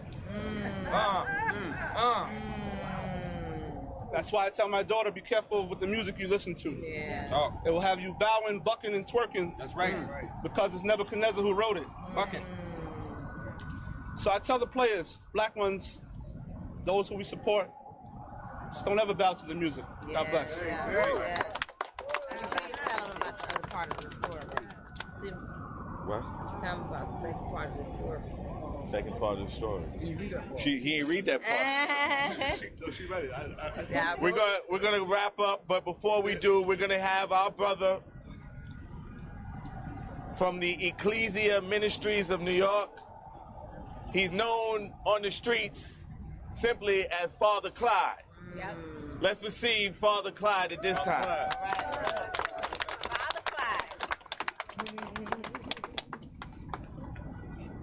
Every faith has at its root scripture. And in every one of those scriptures, there are absolutely two things that are talked about. One is truth, and one is justice. We see no justice in this movement by the owners. We see no commitment to being truthful in faith. Yes, because of the lies, the subterfuge that's being used to mask the truth of this ban. That's right. But I have a special message that's different from anything before, and I want to talk for just a moment to the retired players. You know, you're getting your pension from the Players Association. You got some power there. That's right. That's right. Good point. You got to show up on this issue. That's right. And I want to speak specifically to Joe Willie, who was a buddy of mine, friend of mine in the 60s. I'm expecting you to step forward, along with a lot of other retired players. We loved you when you played, we'll love you now, but we need you now. Amen. Amen, amen, amen. We have lots of other people that want to talk. I have been given my instructions that now we are going to be going to questions. And please identify yourself before you ask the question. What media outlet you're with? Any questions? Any questions? Y'all are all clear about why we're here, right? No ambiguity. Let me answer the question I was asked. Councilmember Jumaane Williams wants to ask his own question and then answer it. The only thing I wanted to say is to be clear that this is not about patriotism. Because when that anthem is being played... What's your question, please, sir? Is this about patriotism? Okay, thank you. No. When that anthem is being played, they don't stop anything in that stadium. People are buying beer, they're buying hot dogs, they're doing whatever they need to do. Tell them what people doing at home, too. Even the armed forces have to pay to be on that field. So we ain't stupid. We ain't falling for the banana in the tailpipe. We will not be fooled. Yeah. I just aged myself. But I want to make sure we be clear. They're not demanding that anybody do anything except for these players who are trying to raise an issue that they want to be silenced. That's right. Anybody else want to ask themselves a question? You have a question, bro? What's a banana in tailpipe? I don't know about that. Beverly Hills Cop. Oh, that was banana in my tailpipe. Yes, sir. You got a question? Yeah, I got a question. Please, yes, sir. Okay, so this whole thing is about, it started with police brutality. Yes, sir. Police misconduct. Yes, sir. How do we bring this conversation and really deal with police brutality and police misconduct? Because that's what it's about. That's why Cap is doing what he's doing. Well, we hold these people accountable for the deaths and the misconduct. Well, I don't know if you've been here for the entire time. I'll answer and then I'll throw it out. We started out by saying we're not going to allow them to distract us from what the core of the issue is. The core of the issue is that unarmed, innocent black and brown men and women are being gunned down by law enforcement, and NFL players had the courage to stand up and affirm their humanity and our right to live. We started out saying that. I think most of the speakers have echoed that point, and we agree with you. This is not about a bunch of rich people fighting each other. This is about everyday black and brown people having the right to live in a society and not be subject to police violence. And we've all committed our lives to that. We're here today to reaffirm that, to let the NFL know that we're not going to be distracted by it, but we're also not going to let you strip young black men and young brown men and young progressive whites and everybody else who want to protest of their First Amendment rights. Right. They're covered by the Constitution just like the rest of us. Right. Anybody else want to? I just, on last weekend, or this weekend that just passed, we spent in Alabama standing with a young woman by the name of Shakisha Clemens, who was dragged and derobed in a Waffle House, literally for asking for plasticware, and then when she didn't get the right response, she asked for the corporate number, which is one thing that black women cannot do. When you ask for the number to the corporate office or for a supervisor, you actually can put yourself, you put yourself in danger, literal danger. You can lose your life. And so police officers came, and in our judgment, she was sexually assaulted. And one of the things that I heard consistently from people who have heard us call for a boycott of Waffle House, which many have said that, Bernice King, the daughter of Dr. Martin Luther King, many organizations and others have said that we will not patronize Waffle House because they have doubled down in saying that the police officers handled this matter properly. And many people have said to us, why aren't we dealing with the police? That we, focusing on Waffle House, they were not necessarily the ones responsible. I want us to stop with this narrative that is a lie. It is a bold-faced lie that we are not focusing on police brutality and dealing with the criminal justice system. There are very robust movements. I come out of the National Action Network and work with many other groups who focus squarely on police brutality. There is a robust and very sophisticated movement in this country that address police brutality every day. What we have is a fascist in the White House, a racist attorney general, and we do not control the House nor the Senate, so we are unable to get what we need out of the out of the system, out of our federal government at this time. We know that. So in movements, you have to be strategic and flexible. Yeah, that's right. Tell us. When you know you can't get things one way, then you use whatever other power you may have. And the power we have is $1.3 trillion of our spending. So whenever there is a corporate entity, the NFL is a corporate entity. Whenever there is a corporate entity that stands by and is complicit in the behavior that is abusive and oppressive to people of color, we can use that $1.3 trillion until we're able to use our votes in the midterms and then in the general election. So we are not confused. We are not stupid. We are not young activists that don't know what we're doing. We're very strategic. And when we can't get things done in one way, we know how to apply other pressure points. But please stop with the narrative that people are not focusing in the right places. We should not spend our money where our bodies are not protected.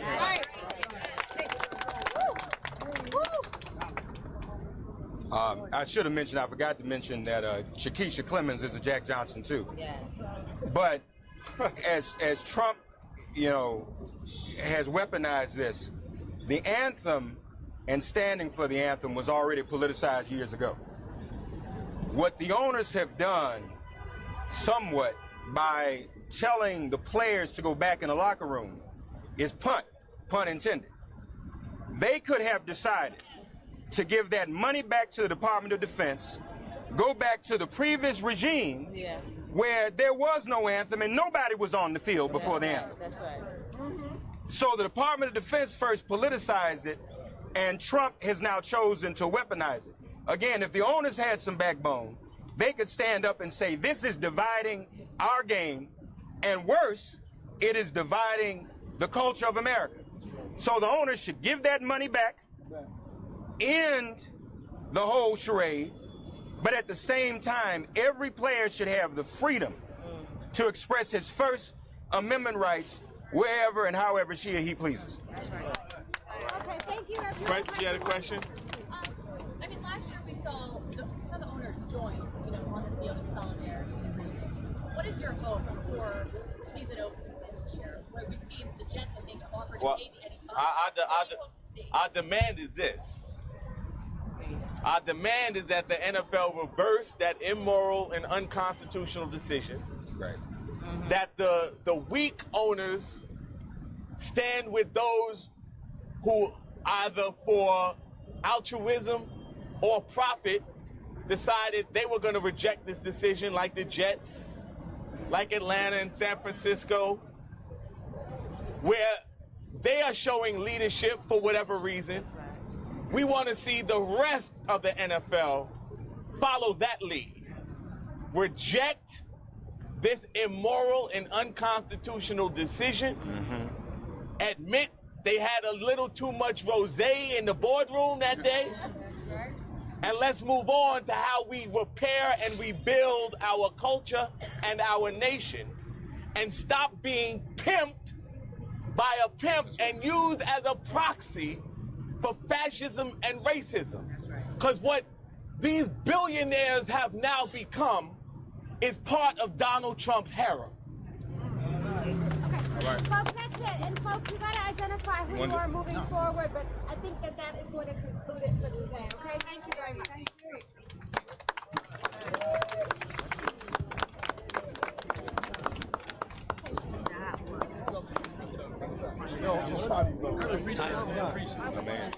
Congratulations on your anniversary, man. Happy anniversary. All right, guys, so that is the latest on some of the bigger groups that are protesting that decision for the NFL in New York City today. That's right outside of the headquarters of the NFL. Still ongoing in other news, we still have that shooting in Indiana. Really unfortunate news there. No other information coming out of that until that 2 o'clock presser that is anticipated later this afternoon. And then still going on in Annapolis is the commencement. We still have a live camera there. President Trump making those remarks and now greeting each of those students who are graduating. We're going to go over there for just a second so you can get a piece of that live. And then we'll take a look at some of the top stories of today, including Harvey Weinstein. Of course, the producer is appearing in court for those alleged sexual assault allegations from women, and he had his perp walk this morning in his appearance in court. We have a little video of that as well, also as part of some of our top stories of the day. So let's go over to Annapolis for now, and then we'll check into some of those top stories. Wade. Calvin Lee Stieber. Brittany V. Webb Martin. Truett J. Stevens Jr. Yasmin Weddle. Eric Stormer. Catherine M. Yip. Jack A. Taney. Cameron C. Young. Mika D. Thomas. Tyler J. Zimmerman. Haley R. Unger. From the 19th Company, Kelsey J. Ackerman. And I would just like to reiterate, we are not here today to talk on behalf of Santa Fe or to push our own agendas. Instead, we are here as one body, showing our support and our love to the students that wish to talk about their experiences and their desire for change. It's sickening and maddening that 10 more students and faculty are gone due to an active shooter in their school. To that, we say no more. Us students all deserve the chance to graduate and pursue our passions. Lately, though, it seems like those things in life that seem like a given are becoming novelties. So everyone, we are with you and we support you, not just as a movement, but as youth taking care of youth. Thank you.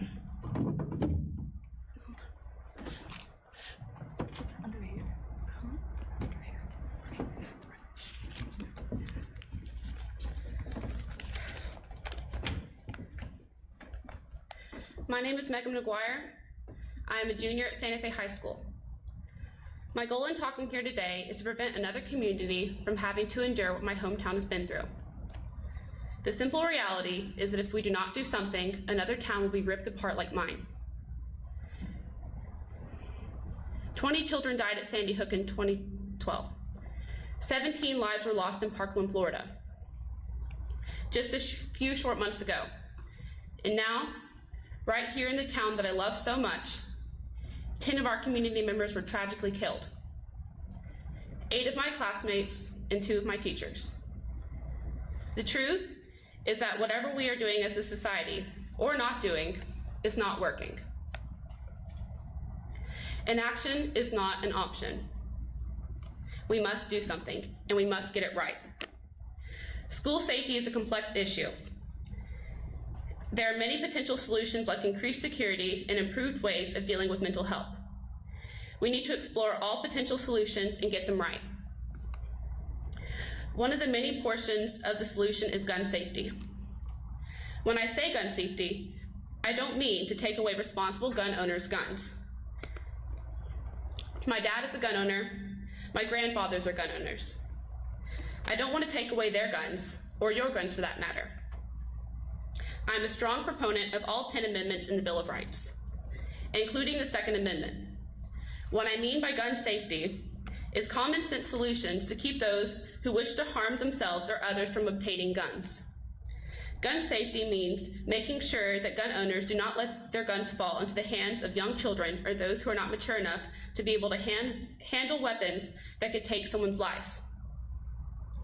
Gun safety is locking guns in a safe away from ammunition.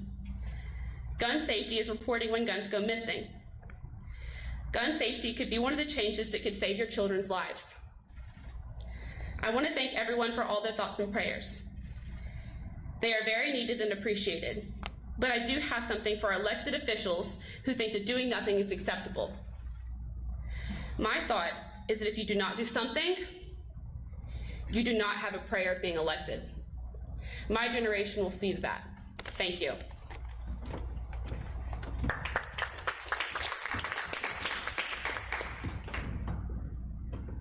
I'm Kennedy Rodriguez, a senior at Santa Fe High School. To my fellow classmates who may watch me and hear my words, and to everybody else, I want above anything to stand together and find a solution. I understand that my views may not be shared by all, and that's okay. To be clear, our solution should not involve banning guns. It should change how we treat our guns. By changing laws to better safeguard and protect guns, we can better protect ourselves and our families. Here's what I would like to see. Ensuring that every parent has their weapon locked in a space that their children cannot reach. Ensuring that we report lost or stolen firearms. Ensuring that gun sellers do thorough mental health/background evaluations, and ensuring that if we are able to regulate cars, which can also be used to improperly kill and take lives, we can have laws and regulations for guns. I used to be so angry because I thought that the answer was so simple, and then it happened in my hometown. And now I just see its complexities and understand that there is not one simple solution. There are so many different aspects that go into this struggle, and I think it's easy for people to forget the bigger picture. That we should never have to go to school, or church, or the movies, and fear that we won't make it home that night.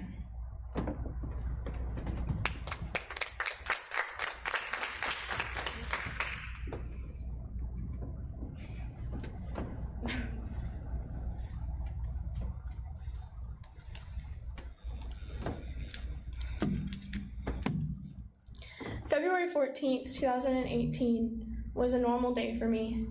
I left school and I went to my grandparents' house because they live closer to the school than I do, and I was waiting for my little sister to get out of band practice to pick her up.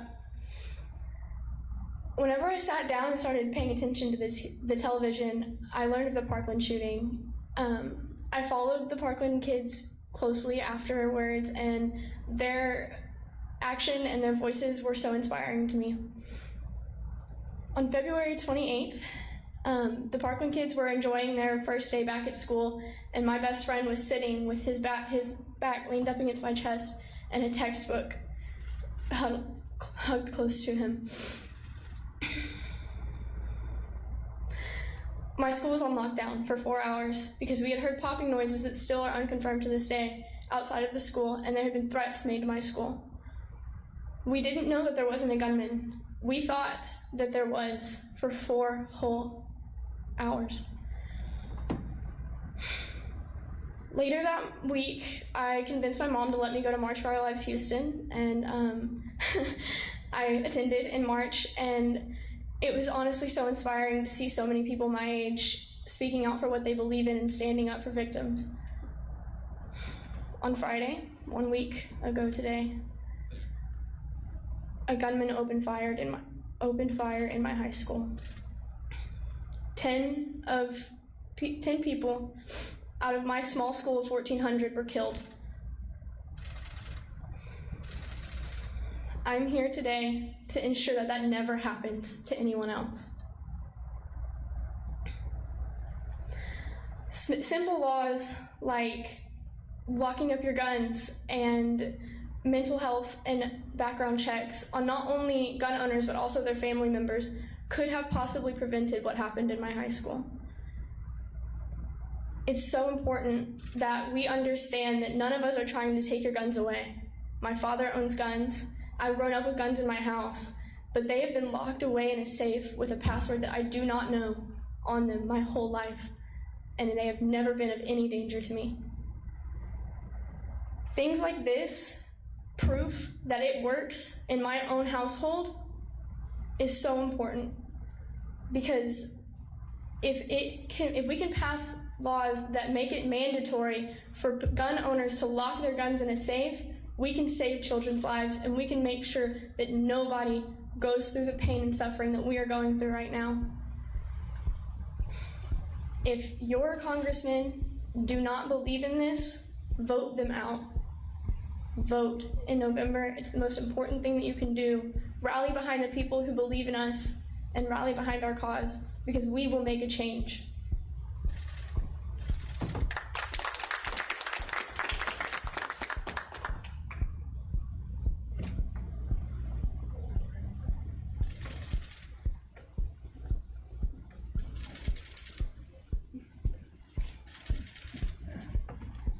All right, we're now opening the floor for questions. Thank you.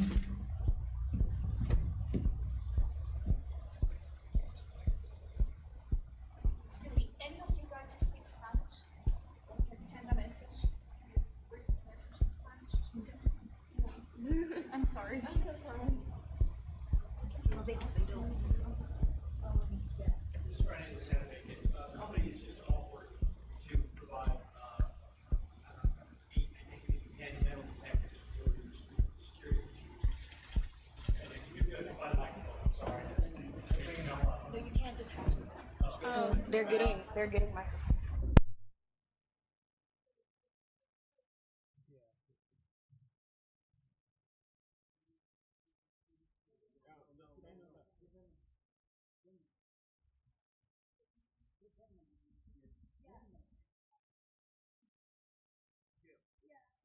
So we all have different mics, so they're all up there. So I can get. Thanks. I do believe that this is a three-legged problem. It's not only gun safety, it's also mental health and security in our schools. We had a resource officer at our school, and he was honestly such a hero in this story. Officer Barnes was the first to, approach the gunman, and he was severely injured because of it. But I do believe that we should probably, take those metal detectors.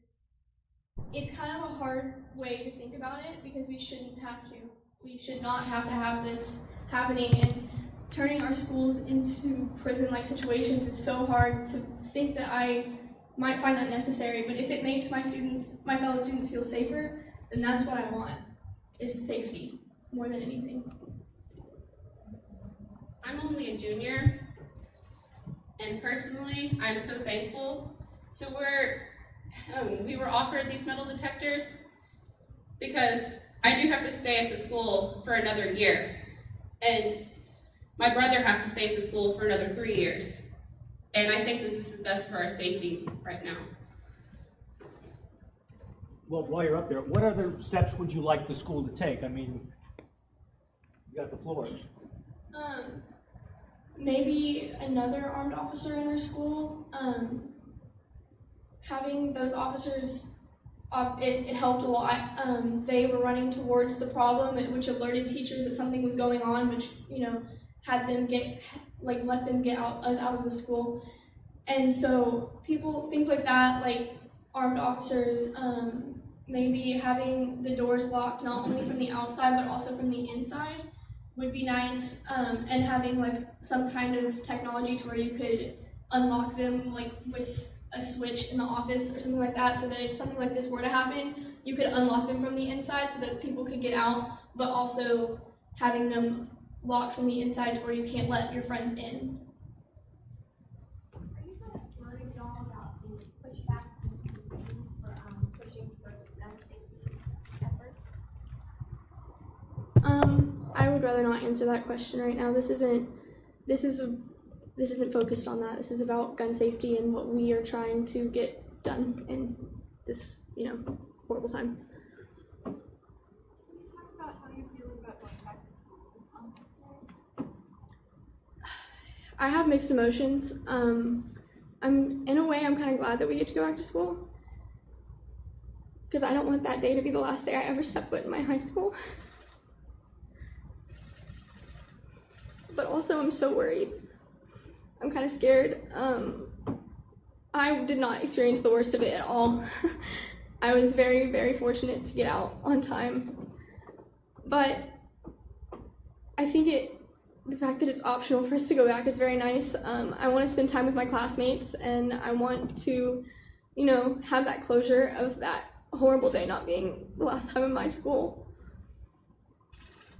But, you know, that's just my personal opinion. I'm more worried about the people who have to go back next year and the incoming 8th graders, or freshmen that are incoming from 8th grade. It's not really about me at that point. It's more about the underclassmen right now.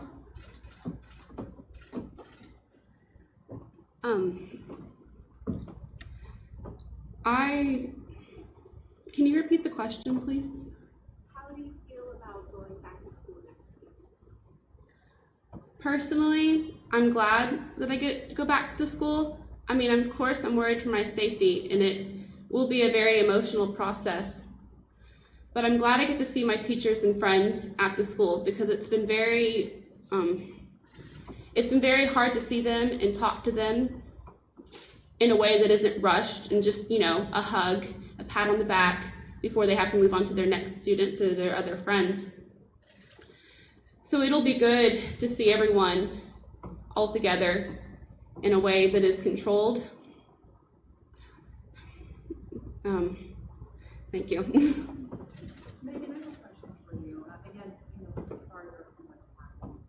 When it comes to this conversation, what was the conversation you had with your family? You said you're gun owners, correct? And about the steps that you want to take place. Did you talk to them about it, get ideas from them as well?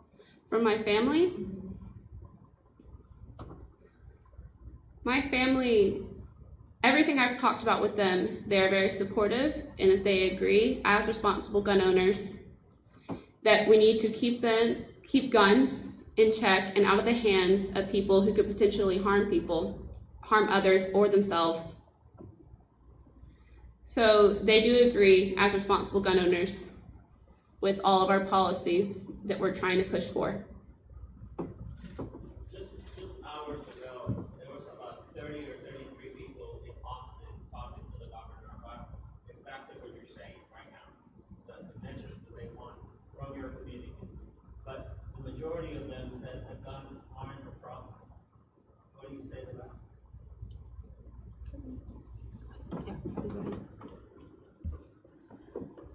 Everybody has differing opinions on this, and I'm not here to discount their opinions. They might think that, but we are here to fight for what we believe is right and what we believe will be the solution to this. We are here to make the change that we want to see.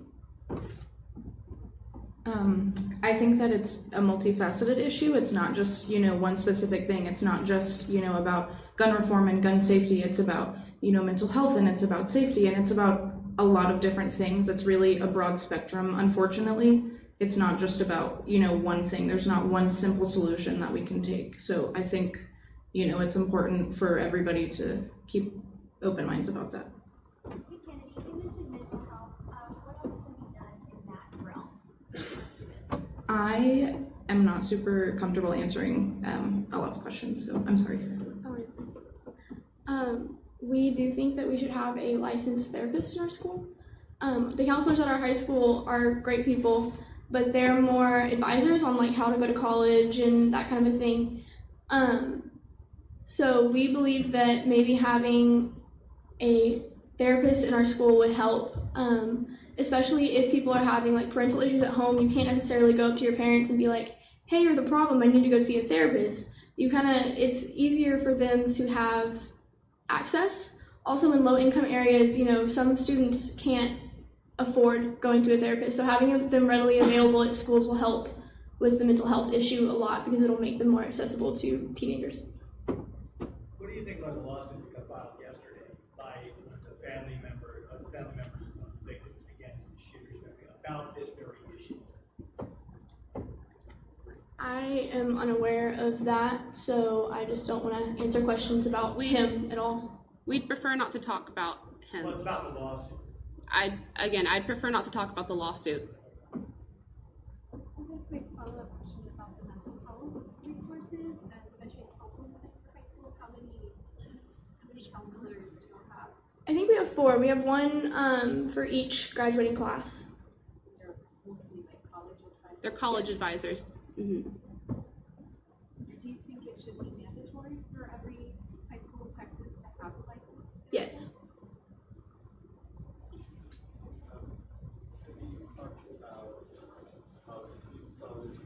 I thought it was very simple for the changes before this happened, and then it's kind of changed your perspective a little bit having gone through this.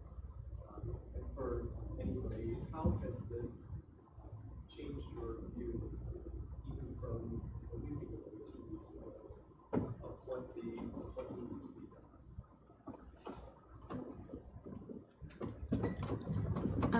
I think at first, because it wasn't, it's always felt personal in a sense because I went to March for Our Lives in DC and I got to experience that energy and just, knowing that I was doing something important and that felt right to me. But once it became actually personal, I think it just kind of made me realize that, it's not one set thing, or it's not necessarily guns that are the problem. There are multiple things that go into it because each case is so different. Not every school shooting is exactly the same, and it probably never will be. And I just think that made me realize that there are a lot of things that go into it, and it's not just guns. It's easy to simplify issues whenever you haven't been through them. Whenever you're looking at it from the outside, it could just be, you could just say, okay, well then we should just take action on guns. But once you go through it, it's more important to actually make the change.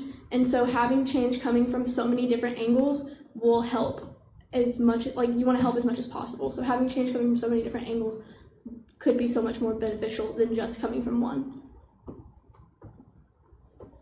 You talk about the change, you talk about change and you talk about, you encourage people to vote. But aside from that, what are you planning to do to convince the rest of the people in your school or your community to come about that change? I'm planning on speaking out and using my voice and advocating for gun reform and for mental health reform and for security in schools so that maybe somebody who is very instrumental will listen to me and be inspired by me and my classmates and make a change. Thanks so much for being here and having us. Have any elected officials reached out to you guys in the recent? Kennedy was up in Austin. She left and went to go spend time with her aunt right after the shooting happened. She was already up there. I drove up to Austin early Tuesday morning. Early Tuesday morning, and because we hadn't heard of students being invited to table talks. Turns out whenever we got there, that was clarified for us. But we had showed up, just kind of to point out that a student voice needs to be heard. And while we were there, we were heard. We talked to Greg Abbott's staff, as well as our state rep, Greg Bonnen's staff, and our state senator, Larry Taylor's staff. And Larry Taylor's staff especially, all were very receptive to what we had to say. But Larry Taylor's staff was so open and so well, they took what we had to say well, they took notes, they were very, very open to us.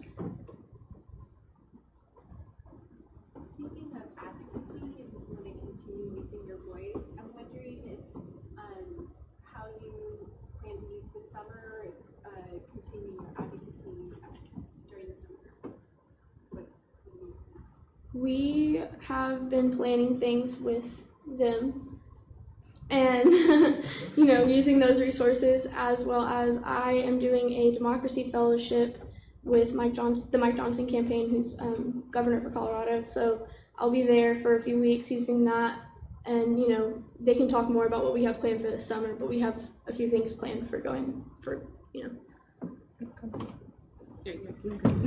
Yeah, so the March for Our Lives Houston team and the March for Our Lives national team, we're not gonna disclose what we like doing things last minute, as y'all might know. We'll announce something on a Tuesday and it happens Friday. So that's how we're gonna keep this. It'll be exciting, it'll be upbeat, but they're not gonna be quiet. So you'll hear their voices, I think, through the summer. Things will be happening this summer. Yeah, I don't want to be too specific. Yeah. We can't really announce anything now, but expect that things will happen. And we aren't going to calm down on social media. We are not backing down. This voice will be heard. We will be talking to reporters and doing interviews and everything throughout the summer. This is not a one-week thing. We're not going to let anybody move on from this. Can you speak about when you first kind of became aware of gun violence, or especially mass shootings? You've both grown up with it.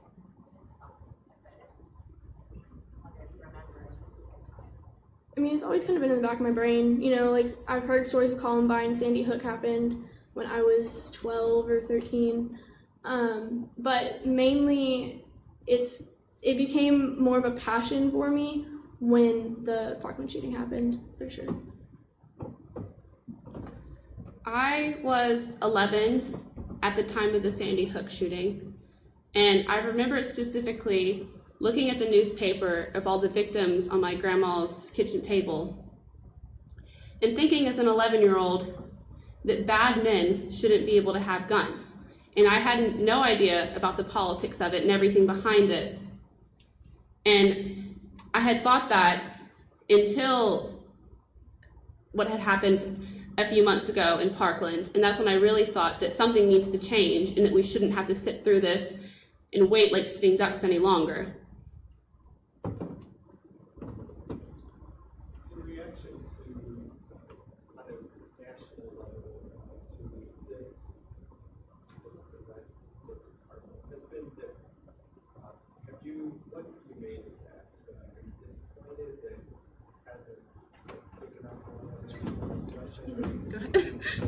Go ahead. We don't necessarily want to be compared in a sense because we are not Parkland. Every community that's ever been through this grieves their own way and has their own tragedy. But that is not the same with us, and we don't want to speak for them, and we don't want to speak for the entirety of our town either. But we are not Parkland, and we don't want to be compared because although we are young adults using our voices, which is amazing and inspiring, we do share commonalities, we're different, so.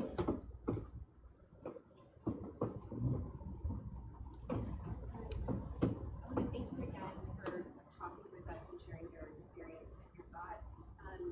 You all mentioned how it's a multifaceted issue, and one of the issues that has come up is the issue of bullying on different sides, and I'm just wondering kind of what your thoughts are on that, and what your experience in school is like, if you saw bullying, if you think that's part of the problem too.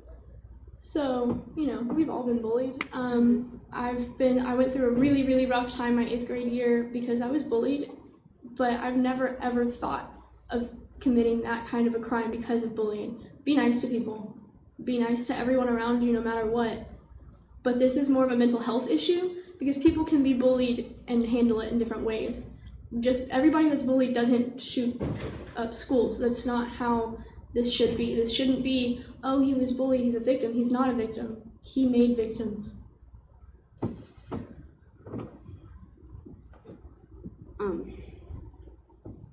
Bullying is an issue. And again, we've all faced bullying at one point in our lives, especially since we are young adults still in high school. But I'd rather not speak on behalf of the perpetrator or about him, but bullying is not an excuse at all. This shouldn't have happened. And again, bullying is not I don't think bullying should be an excuse. Again, it's more mental health than anything else.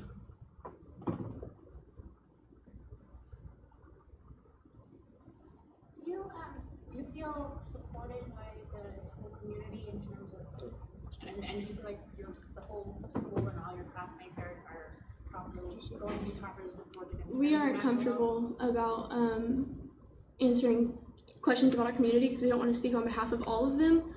I mean, more in terms of just counseling support, whether there are people you can talk to about, not whether other community members. Yeah, I mean, we want everyone to heal. We want everybody to speak out for what they believe in with their voice. We don't want to speak on behalf of all of them. Yes, we also have been offered plenty of counseling services and help and that kind of thing, from, right, and that kind of thing. Yes. We have, yes. Sorry, I misunderstood your question.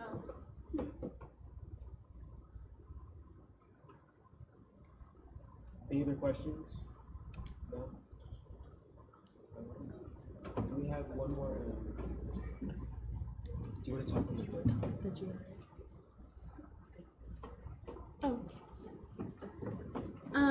So we have been working on a reform act, and we are proposing, locker laws, having mandatory lockups of your guns, as well as mental health reforms, background checks, mental health evaluations, not only of gun owners but also of their family members, so that if the locker laws fail, maybe those will help. I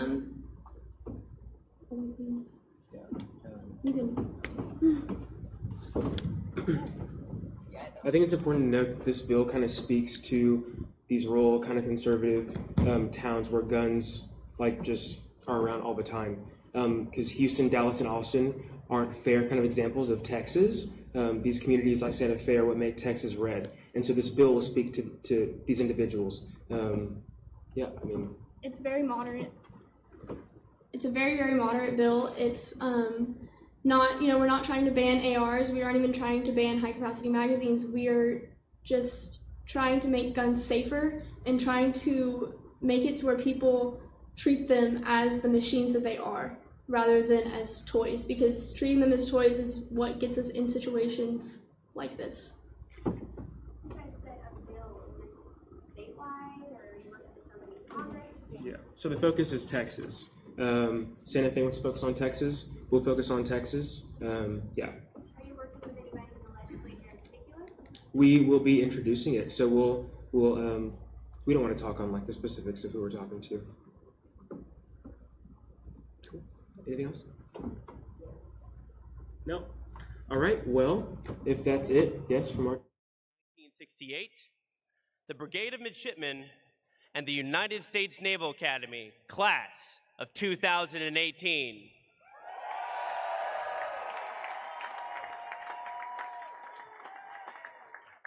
But before I begin, President Trump, would you please join me at the podium? It's not a jacket, calm down. Mr. President, from one president to another, classic joke. And on behalf of the class of 2018, I would like to present you with a gift. Thank you very much. That's so nice. Thank you very much. This is a stein that bears two crests. One is the Naval Academy crest, representing the 173-year history of the United States Naval Academy, a history rich in tradition that has prepared this class, the classes before us, and the classes to come in a spirit of honor, courage, and commitment. The second crest is our class of 2018 crest, representing the bond that our class shares with each other now and forever. The Stein itself represents a spirit of celebration, the sweet relief felt when our troops return home, but it stands empty because there is still work to be done and we're not home yet. I hope that whenever you see this, it reminds you that the class of 2018 is keeping watch and ensuring the safety of our nation.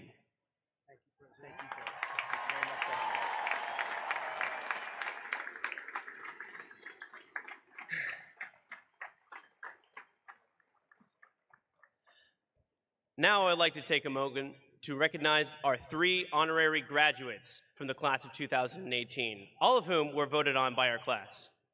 First, Vice Admiral Ted Carter.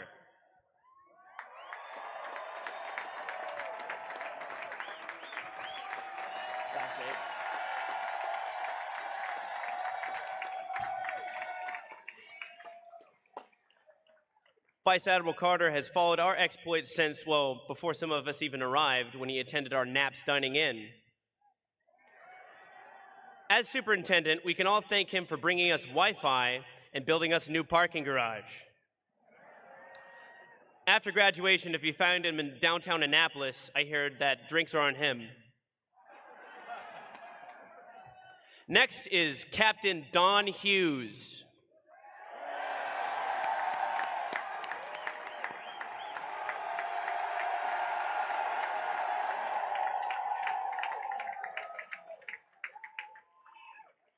Captain Hughes has been with our class for the last 4 years as well as our supply officer.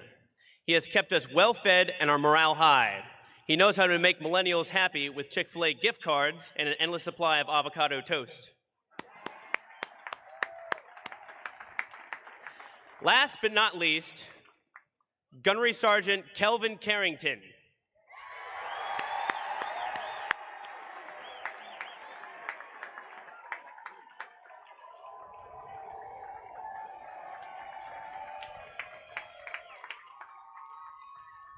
Gunnery Sergeant Carrington is the 3rd Company Senior Enlisted Leader and is an exemplary Marine. He has been called the Mayor of Bancroft and has motivated our class Marine selects using positive pressure with a purpose. Now to the great class of 1968, our link in the chain. Thank you for your ongoing support of the class of 2018. You have been serving our class for 4 years, since I-Day, but you've been serving our nation for over 50. The class of 1968 is an inspirational one for us. You graduated at the height of the Vietnam War, and in May that year, right before your commissioning, you saw the USS Scorpion sink with 99 men on board. You graduated an incredible number of flag officers and count among your ranks senators, cabinet officers, and captains of industry. We cannot thank you enough, and we will not be able to truly appreciate the support that you have given us until we one day sponsor the soon-to-be great class of 2068. Thank you.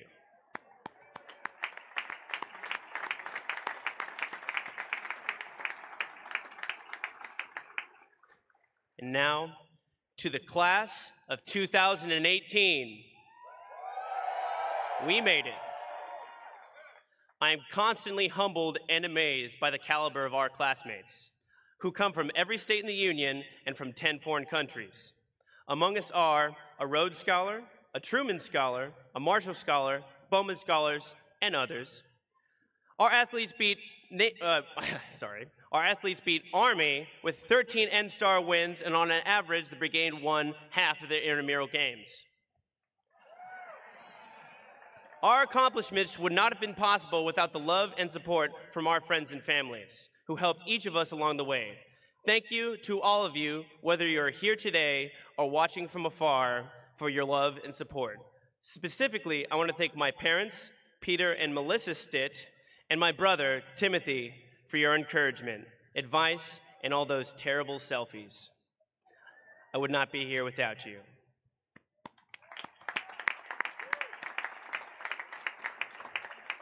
Class of 2018, we've learned a lot during our 4-year stay at the Seven River Resort known as Bancroft Hall. Several of us came to the Academy by way of NAPS, the Naval Academy Preparatory School. Yeah, let's give it up for NAPS. Our NAPS class was pretty great. So great, in fact, that our NAPS class of 2014 has 2 United States Naval Academy class presidents. Isaac Phillips, who you'll see in a few minutes, was in our NAPS class, but is now the class of 2019's class president. Good job, Isaac. Moving on. So our first year at the Naval Academy, plebe year, we learned maybe too much about failure. After most of you, not me, graduated at the top of your high school classes, plebe year might have been the first time that most of us experienced real failure. Whether it was pro quizzes, the PRT, or academics, many of us fell short somewhere. But through teamwork and sheer stubbornness, we persevered and made it to youngster year. Our second year, youngster year, we finally got a lesson in freedom. We were no longer plebes, but we still couldn't wear regular clothes or leave the yard on Fridays. And in many ways, youngster year just did not hold up to that hype. We all felt like forgotten middle children. But finally, we were allowed to use more stairwells. We started our majors classes, and, well, who knows? I don't remember. It's the forgotten year. Sorry. Ha ha ha, yeah. Next, our second class year, we learned about responsibility. Many of us got our first leadership assignments, and we learned to endure the consequences of our decisions, whether it was to not shine our shoes or we're late to class. Many of us may have had leadway before, but since we signed our 2 for 7s and signed our commitment to serve as officers in the Navy and Marine Corps, it was the year that we were held to that higher standard. I was fortunate enough to go to China second semester, second class year, and for that I would just like to say, 谢谢海追学员送我到中国, but I digress. Now to this year, our final year at the Academy, first year. This year has been marked by excitement and anticipation. We are assigned our service selections, completed capstone projects, and we learned all about the frustrations of parking on the yard. How ironic, finding a 7th wing parking space, only to never move your car again for fear that you'll never get a spot again. Unless you're in VJEP. I would like to take this time to remind everybody not to park in VJEP spots. We were finally at the top, finally had to say and how the brigade worked, and we were finally able to leave campus on weekdays. But first year, we also learned about loss. I didn't know Jimmy Jimenez as well as many others did, but I do know that he always made a point to make other people's days better. He was always quick with a smile and a joke. Our class will remember Jimmy and his life as one dedicated to those around him. Today, his cover will be ceremoniously thrown by his friend and our classmate, Charlene Kearns.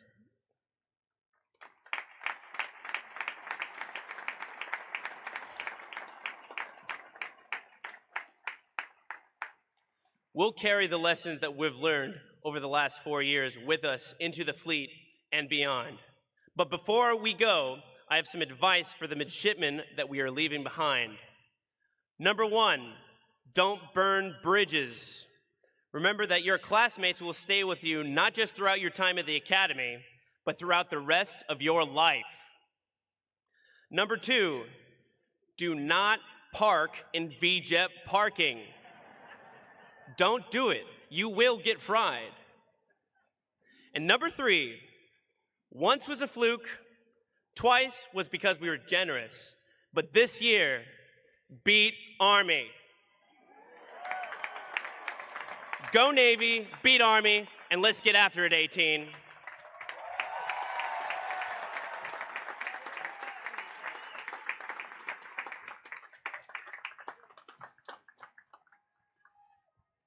Ladies and gentlemen, as we come to the end of today's ceremony, please rise for the singing of Navy Blue and Gold.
Please be seated. Ladies and gentlemen, the president of the class of 2019, Midshipman Isaac Phillips.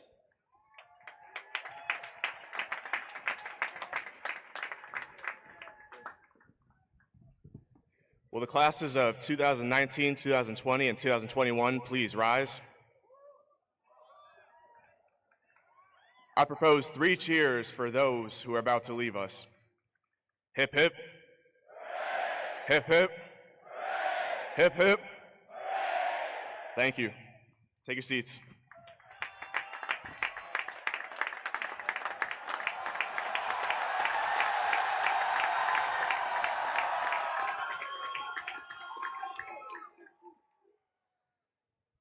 Class of 2018, please rise.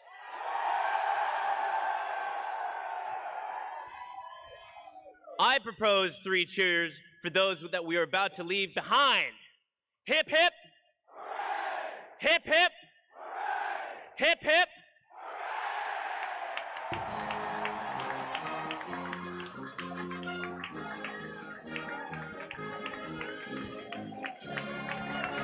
Spectators in the stands are requested to refrain from entering onto the stadium floor until the official party and guests have had a chance to depart.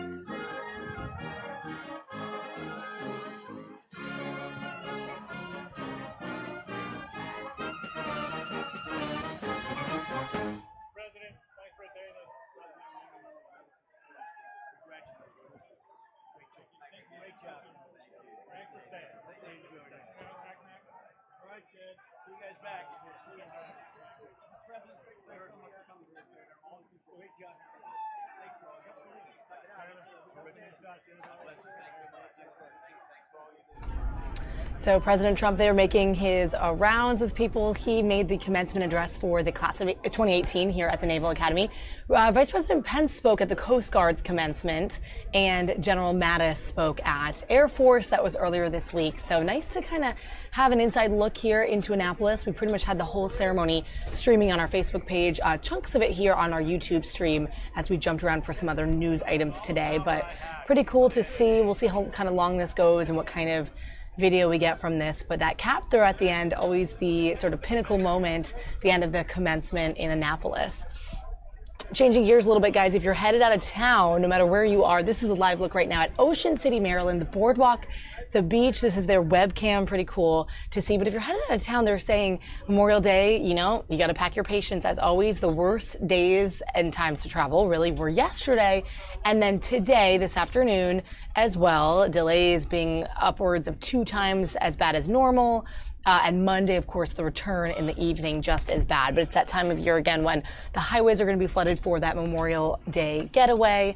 AAA saying 2.8 million people in and around the DMV area are traveling 50 miles or more to mark this weekend, Memorial Day weekend, getting away for that extra day. So trip times, of course, depend the double or tripling of your trip time on when you actually decide to hit the road. But you can see here on the beach in Ocean City, not too crazy yet. The boardwalk is looking just normal for now. I'm sure that'll change in the next few hours, but kind of a nice little look. Enjoy this view of the beach for just a moment, and we'll be right back with some more top stories.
13 years after the ill-fated mission that left 7 U.S. service members dead, Navy SEAL Britt Slabinski received the Medal of Honor, the nation's highest award for valor.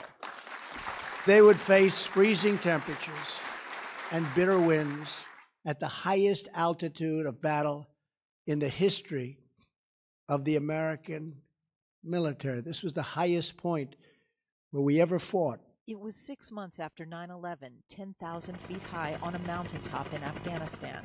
Teammate's alive. I know that he is in enemy territory. The controversial mission led to fierce debates within the special operations community about whether they ever should have landed on the mountain, breaking protocol by landing on the objective, or X, and whether they inadvertently left a fallen comrade behind. When we landed on top of the mountain, my helicopter took rocket-propelled grenade fire right away. Why did you have to land on the X? Didn't you break protocol by landing on the X? I was told I needed to be in position by sunup, and that's what I did. Petty Officer Neil Roberts fell out the back of the helicopter into the snow. The Army Chinook crash-landed 4 miles away. Slabinski ordered his team back up the mountain to rescue Roberts, who survived the fall. I stand up. I just said, eyes on me, and we had to go right back up to the same spot. As soon as they landed to rescue Roberts, Air Force Tech Sergeant John Chapman, whose job was to call in airstrikes, was hit. John goes down. He's right next to me, and I can feel the bullets from that going through my clothes. As team leader, he decides to pull back, thinking Chapman is dead. Crawl over the top of John, looking for some sign of life from him, and I didn't get any, no movement, no sound or anything from him. New evidence suggests he may not have been. There's been criticism that you left him behind. Well, I can tell you, we left no one behind. No one, right? What I saw, what I experienced, I know that clearly. But we didn't leave anyone behind up there. At the Pentagon, Jennifer Griffin, Fox News.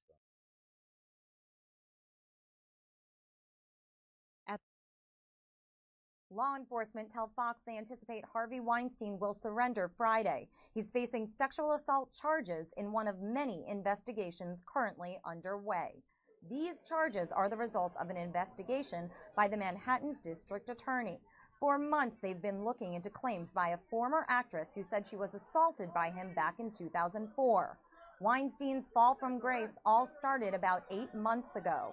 That's when the New York Times published claims by women who said they were sexually harassed or assaulted by the movie mogul. Among them, actresses Rose McGowan and Ashley Judd. That was just the tip of the iceberg. Days later, The New Yorker published its own article detailing similar stories, the number of accusers growing to more than 80, prompting numerous investigations in Los Angeles, London, and right here in New York. Weinstein denies all of it, saying he did not have non-consensual sex with anyone. His attorney, meantime, not commenting on this latest development. In New York, Ashley Dvorkin, Fox News.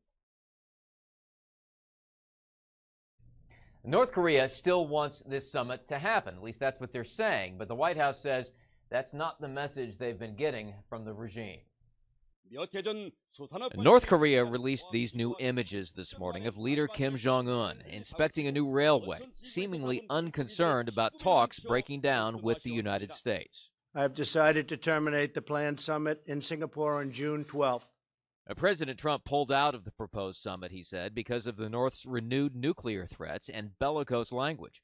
But a North Korean official responded in a statement, saying the decision is regrettable and that North Korea is ready to meet at any time, at any format. North Korea also blew up parts of a nuclear test site yesterday, seen as a measure of good faith, but no outside experts were on hand to verify the extent of the destruction. But at the same time, Secretary of State Mike Pompeo told Congress that North Korea wasn't responding to U.S. outreach in planning the summit. The Democrats, meantime, pounced, with House Minority Leader Nancy Pelosi saying that Kim Jong-un came out ahead. He's the big winner. And when he got this letter from the president saying, okay, never mind, he must be having a giggle fit. On the other hand, this may just be diplomatic jockeying. If and when Kim Jong-un chooses to engage in constructive dialogue and actions, I am waiting. And that's really part of the dual message coming from the White House on this. Anger over some of the recent statements made by North Korean officials, but still hopeful that at some point a summit will actually happen. In Washington, Doug Luzader, Fox News.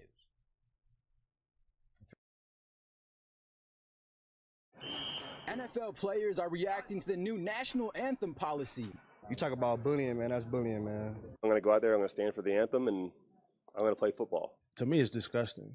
You know, I say it's disgusting because of our amendment rights, you know, our First Amendment rights. The new rules say if you're on the field, you better not take a knee for the national anthem or their team will face a fine. That's humiliating us, you know, as a person, you know, because we trying to, you know, stand for something, but you single us out in front of everybody. The new rules come after Colin Kaepernick took a knee to protest police brutality, with many players following suit. But while the National Football League is welcoming the new rules, others, including the Denver Broncos' Brandon Marshall, who took a knee last season, say it's a setback for free speech. We're supposed to have conversations about things, talk about things, work things through. President Trump has repeatedly expressed his disapproval for players who kneel, saying the NFL did the right thing with the new rule. On Thursday, he had this to say about those who ignore it. You have to stand proudly for the national anthem. Well, you shouldn't be playing. You shouldn't be there. Maybe you shouldn't be in the country. At least one team says it doesn't plan on penalizing its players for their right to protest. The New York Jets will pay any fine handed down by the NFL. In Phoenix, Arizona, Charlie Lapastora, Fox News. An Amazon Echo in a Portland, Oregon home has a mind of its own. The family's device recorded their private conversations and sent the recordings to one of their contacts. But how did that happen? Sometimes Alexa hears its name in other things, and once it does that, and then the next step is maybe it hears a command like message, it can spiral. Alexa springs into action when addressed directly or when the speakers pick up on a wake word. In this case, the voice assistant heard a background phrase that it translated as a request to send a message, and the smart speaker started recording. Then Alexa said, "To whom?" out loud. And again, background noise was mistakenly interpreted as one of the family's contacts. The homeowner, only known as Danielle, says she received a call from her husband's employee in Seattle, alerting her to the mix-up. It definitely creeps me out. This breach happened at a time when tech privacy is in the forefront of people's minds. Privacy issues are really big with the internet right now, and this seems like an egregious breach of privacy. Amazon released a statement saying, quote, "As unlikely as this string of events is, we are evaluating options to make this case even less likely." I do think that it is up to Amazon to take all the necessary steps to ensure that our privacy is protected. Fortunately, the conversation that was recorded was a conversation about hardwood floors, and not something more personal. Danielle says she has unplugged all the Alexa devices in her home. In New York, Jackie Ibanez, Fox News. For Mark Palm, life is about helping those who can't help themselves. I remember one flight in particular where we got this call for a mother with twins, and got a nurse rushed out there. The lady came with a breech birth, and then while we were there, another lady came up in a canoe, and she had twins breached as well. And so what an amazing flight to be able to bring both mothers in. All 4 babies lived, and we were able to save 6 lives in one flight. The lifelong Arizonan founded Samaritan Aviation. And planes like these get packed with medical supplies and can help patients get care. The only hospital for the whole entire area, you know, there's 220,000 people that live on this river, and the only hospital is about a 45-minute flight for us each way. This float plane will be his third to crisscross Papua New Guinea, an island that's detached from the world. These are bush houses. They don't have electricity. They don't have running water. Most of them don't have clean water. But it takes a tremendous amount of undertaking in order to help the helpless. The reality is we can't do it without people coming alongside us and helping us allow this free life-saving service to the people in the remote areas of Papua New Guinea. Matt Rodewald, Fox 10 News. Both foals were brought here to Healing Hearts in Cave Creek about a week and a half ago. Their caretakers say both horses are making tremendous progress.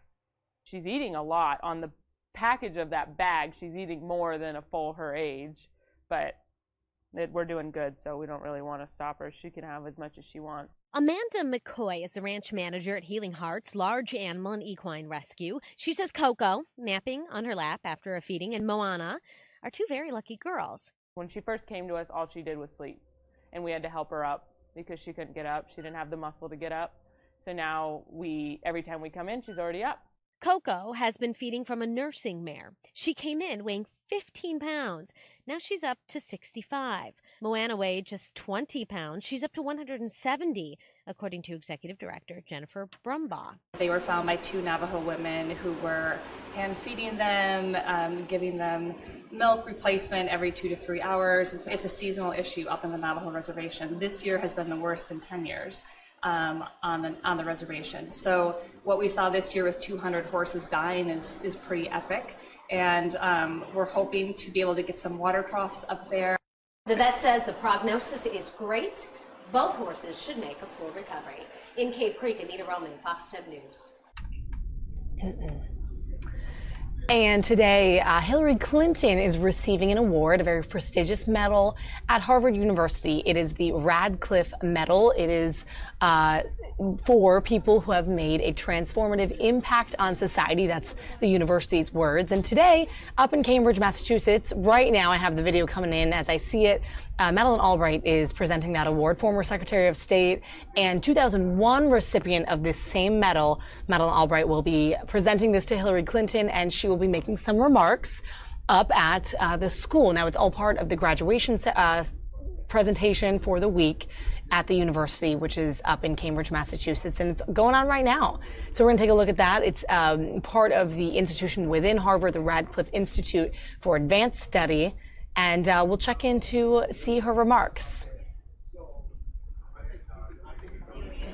Where I'd introduce Hillary and she would introduce him. And he said that during this period of great mentioning, Hillary came to him and she would say, "Why wouldn't you name Madeleine? She is most in tune with your views, expresses them better than anybody else, and besides it would make your mother happy." So that is how I got to be Secretary of State. And as I think many of you here can attest, there's nothing like a good job recommendation when you need it. I had first met Hillary in the 1980s when she was serving on the board of the Children's Defense Fund, which has been mentioned was founded by a really fantastic woman and another recipient of the Radcliffe Medal, Mary Wright. And this goes to show that even at that early stage in her career, Hillary was fighting for social justice and to help the disadvantaged. In 1993, when I began serving as America's ambassador to the United Nations, Hillary was First Lady. Now, a lot of people kidded about the fact that she used to channel Eleanor Roosevelt. And Eleanor Roosevelt spent a lot of time at the United Nations, so Hillary would come up and visit me a lot. And we had a great time and got to know each other very well. It was wonderful to introduce her to the foreign delegates, whom she impressed with her knowledge and her passion for the issues. Hillary and I also traveled together internationally a lot, and she did prove to be one of the country's most valuable representatives because everywhere she went, she made friends for America. Now, people have talked about the Beijing Women's Conference, and we know the quote, but I have to tell you what it was really like. When I got there, it was really crazy. There were cab drivers who were given white sheets to throw over the lesbians. There were those who kept talking about people that were lesbians, and people would come up and say, "Where is this country of lesbia?" We couldn't figure it out. And it really was, there were a lot of disabled people there, and people didn't know how to treat them. It was really crazy. So those of you who have given speeches know how hard it can be to grab and maintain the attention of an audience. So just imagine what it's like when your listeners come from 150 countries and are sitting in front of you with earphones clamped to their heads, hearing the voices of translators who speak slowly and without emotion. And we had been there for a couple of days, and then Hillary came and spoke, and she electrified the whole place. She didn't openly offend her Chinese hosts, but neither did she weaken her message even a slight bit. She spoke with dignity and courage of activists across the globe who were struggling to be heard in places where the only right most women were granted was the right to remain silent. She spoke of women who'd been held back, pushed aside, shoved down, beaten up, for reasons that were ascribed to tradition and culture. And she insisted that there was no reason of culture that could excuse the theft of human dignity and no tradition that provided a license for bigotry. And in words that echoed instantly across the globe, and I will repeat it, she declared simply that human rights are women's rights and women's rights are human rights. Never before and never since has a First Lady inspired so many with an impact that continues to this day. And that statement echoes everywhere as I have traveled everywhere, and it is still the one that is motivating so many people. The following year, we were on the road again. And this time, we went to Prague, Czechoslovakia, the city of my birth. And I'll never forget the pride I took in showing Hillary the sights of the beautiful city. But we also had an awful lot of serious diplomatic business to take care of. And at one point, needed a place to talk where foreign officials and reporters couldn't hear us. The result was another landmark moment in U.S. diplomatic history, the first official foreign policy discussion in the ladies' room.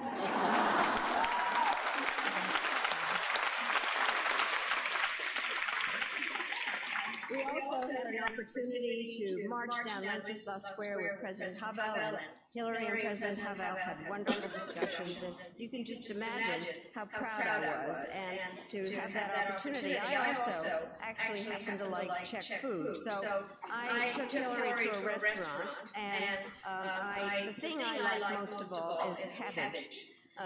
And so I thought, I went to the kitchen. They're nice to me there in the Czech Republic, and I said, please keep bringing out the cabbage. And finally, Hillary said, Madeline, I don't really like this cabbage. So that is one thing that we disagree on.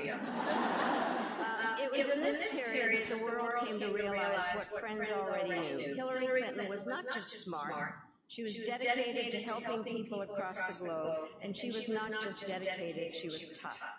Her career has been guided by John Wesley's admonition, and I quote, do all the good you can in all the ways you can, and by Harriet Tubman's creed, if you're tired, keep going, if you're hungry, keep going, and if you want a taste of freedom, keep going. Hillary Clinton is a unique figure in American history. No one else has been First Lady, an award-winning author, a mother, now a grandmother, U.S. Senator, Secretary of State, and the first woman nominee of a major party for president and who won all the popular votes.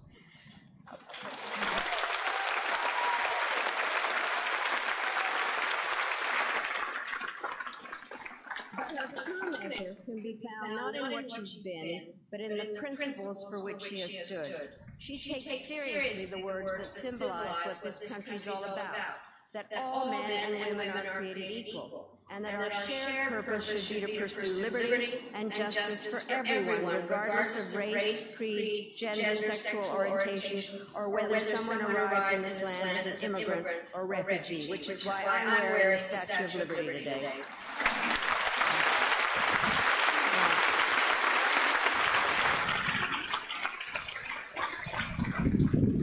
Dedication is reflected in the efforts she made on behalf of universal health care here at home, and the initiatives she led abroad to foster peace, reduce poverty, promote human rights, and ensure that the vital voices of women are taken into account. When Hillary Clinton represented America as Secretary of State, we were confident that she would strengthen our bonds with allies, spur progress in addressing global threats such as terrorism and climate change, and speak eloquently and effectively on behalf of democratic values. That is the kind of leader Hillary is. That is the kind of leadership America will always need. And it's why, in 2016, I was proud to support her candidacy for president. I'm still excited by the many thousands of volunteers who worked so hard for her campaign, because they believe that America is strongest when we're together, and that we're best when we look out for one another and treat each other with civility and kindness. Since the election, we have all struggled to understand the forces that were at work during the campaign, and some of us have put our thoughts in writing. Hillary wrote a book called What Happened, and well, Hillary is more of a diplomat than I am. The book I wrote is called Fascism, a War in Our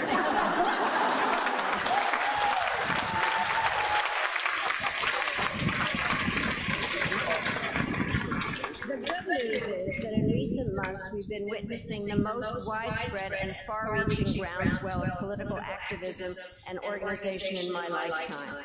Thousands of women have stepped forward to run for office for the first time, and many of them energized by Hillary and supported by her new organization, Onward Together. None of them are dwelling on the past. Like Secretary Clinton, we are focused on the future.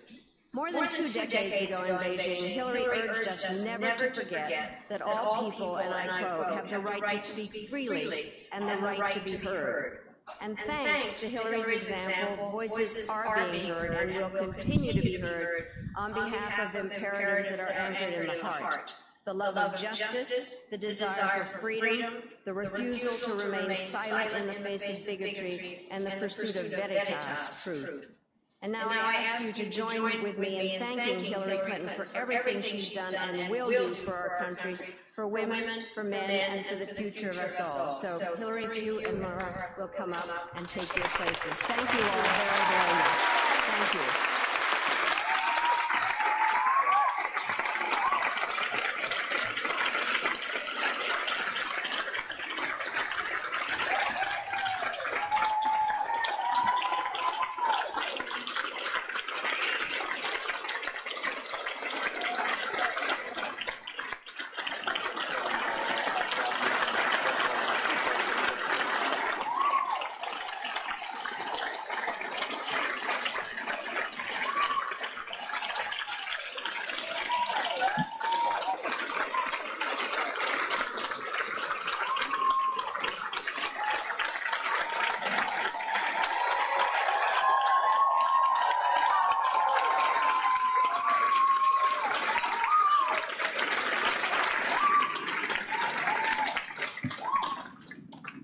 We have renewed energy after that lunch.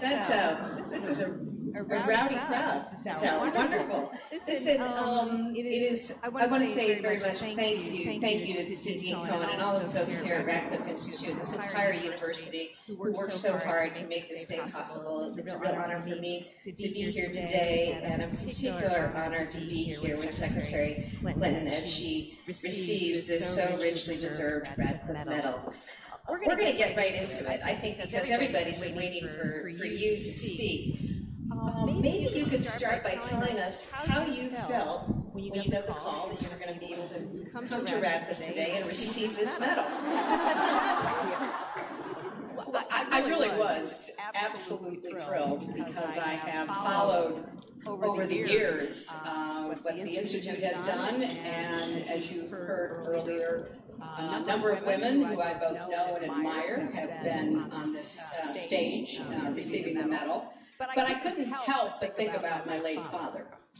Because as you heard from Liz, I don't know where he got this idea, but he was convinced that Radcliffe was filled with what he called beatniks. So he did tell me I couldn't go west of the Mississippi, assuming I wanted him to help pay for it, or to Radcliffe. So I ended up flying to Wellesley. I'd never been to Wellesley before, so my parents drove me, and we went through Harvard Square. And I mean, just at the most normal-looking person, my father would say, "See, I told you." So, Dad, here I am, getting the Radcliffe Medal.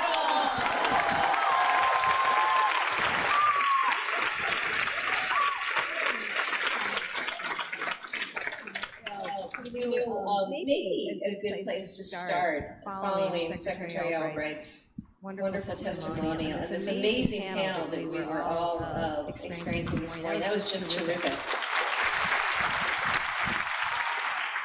I figured you might have some thoughts, perhaps some things to amplify, even challenge. But what's your reaction to some of what was talked about during this morning's discussion? Well, first, I couldn't imagine a more distinguished and lively panel. Nick, thank you for putting it together and for moderating it, and to each of the panelists.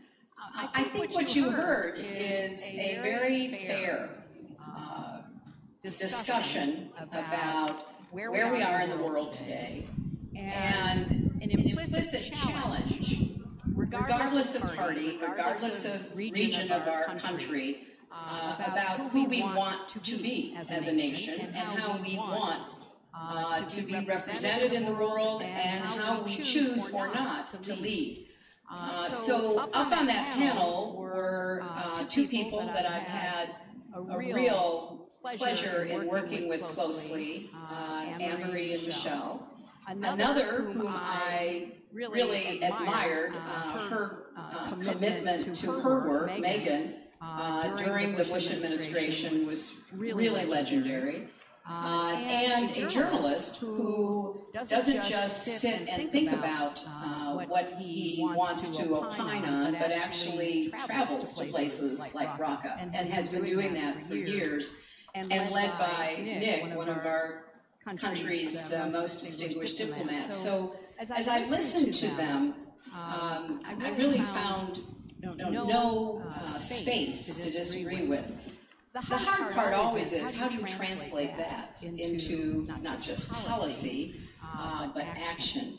And I'm hoping that perhaps with this pause that was described concerning the North Korea potential summit and negotiations, perhaps some of those lessons will be applied by this administration. You know, there's that famous old saying, fail to plan, plan to fail. And many of us who have had the opportunity to be involved with negotiations or followed them closely, were quite skeptical that pushing as quickly as the administration did to get a summit without the groundwork being laid, without really the expertise that should be consulted, being part of that process would be successful. So now with this pause, look, I want to see our country succeed as much as anybody, and I'm hoping that there will be a chance to regroup and see if any of this is possible. But as Nick knows, as Madeline knows, we've been down this road numerous times with the North Koreans. So we have to go in with our eyes wide open, with a certain amount of skepticism, but that doesn't undermine the need to push as hard as possible to see if there is, at this point in their history, a real chance for a different relationship and to rein in and contain their nuclear program. So all in all, I was just captivated by it. I thought it was a terrific discussion. My press secretary, who's been with me since 2008, was like shaking his head, and I walked out and I said, well, Nick, what's the matter? Because I've just never heard so many people say so many nice things about you in a row.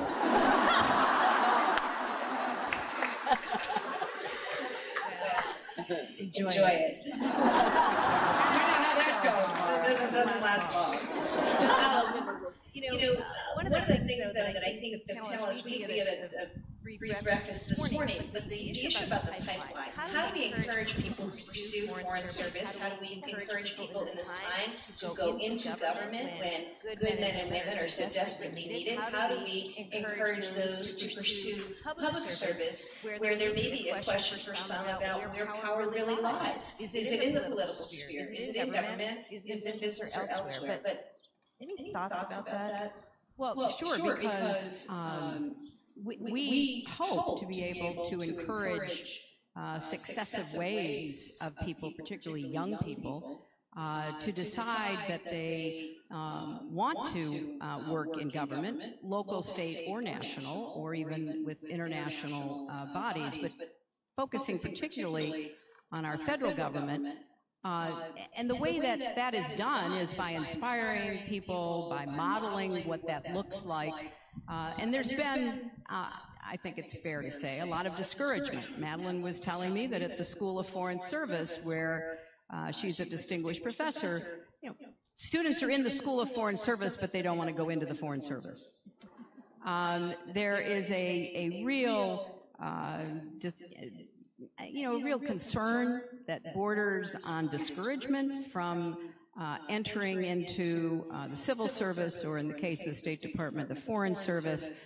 So that has to be rebuilt. Now, I'm hoping that the new Secretary of State, who has told me and others that he intends to really try to rebuild the State Department, try to bring in and maybe even bring back some of the expertise and experience that has been lost, will follow through on that and be permitted to follow through on that. It's not a question of valuing expertise over common sense or personal experience. It's all hands on deck. You know, if you're running an agency of the government, or indeed if you're, you know, in the White House, in the Situation Room, those decisions are so knotty. They wouldn't get to the Secretary of State or the President or the National Security Advisor unless they were difficult decisions. And in that case, you want to have as much information, dare I say facts and evidence, that you possibly could in order to advise and then make the best decisions. There's no guarantee that the decision you make will be the right one. You know, Mara, that I've thought a lot about this, but one of the most amazing decision processes I was part of was being in the very small group advising President Obama about whether to go after a target in Pakistan based on intelligence that it could very well be where Osama bin Laden was living or hiding. It was by no means a 100-0 decision, and it certainly wasn't a decision that could be made by the gut of the president. At the end of the day, after everything was presented and the intelligence was red-teamed by two different intel groups that were not in the hunt for bin Laden but had other expertise, and it came back that maybe it was 40 to 60% accurate, reliable. You had to lay all that out. You had to have robust discussion, even disagreements, which we did among that very small group around the table. And then you turn to the president and you each give your opinion based on your understanding of the facts and the evidence, your assessment of the risks, and then, of course, the president has to make the decision. There is no way that I can imagine important life or death decisions being made without that kind of thoughtfulness. And the State Department has a deep reservoir of people with experience who will say, well, if you say that, that sounds like what was said to his father, and he's going to immediately have a negative reaction. Now, who would know that other than people who have been immersed in the language and the culture of another country? So I'm hoping that people who are currently in the government, who are not political appointees, will stay as long as they can, fighting for facts and evidence and our values. And I hope that people, if they are so motivated, will still go into our government, because this too shall pass, and we're going to need a vigorous, well-prepared, well-positioned federal government to try to pick up the pieces. Well, thank you.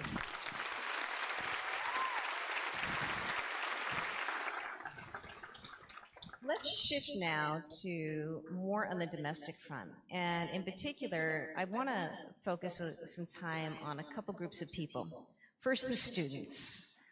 And then I want to talk about women out there who are running in record numbers for office. But just weeks ago on this very campus, Parkland students came to town, and I think we see this incredible surge in energy by young people all across this country. We've got high schoolers and junior high schoolers organizing walkouts here in Massachusetts, for example.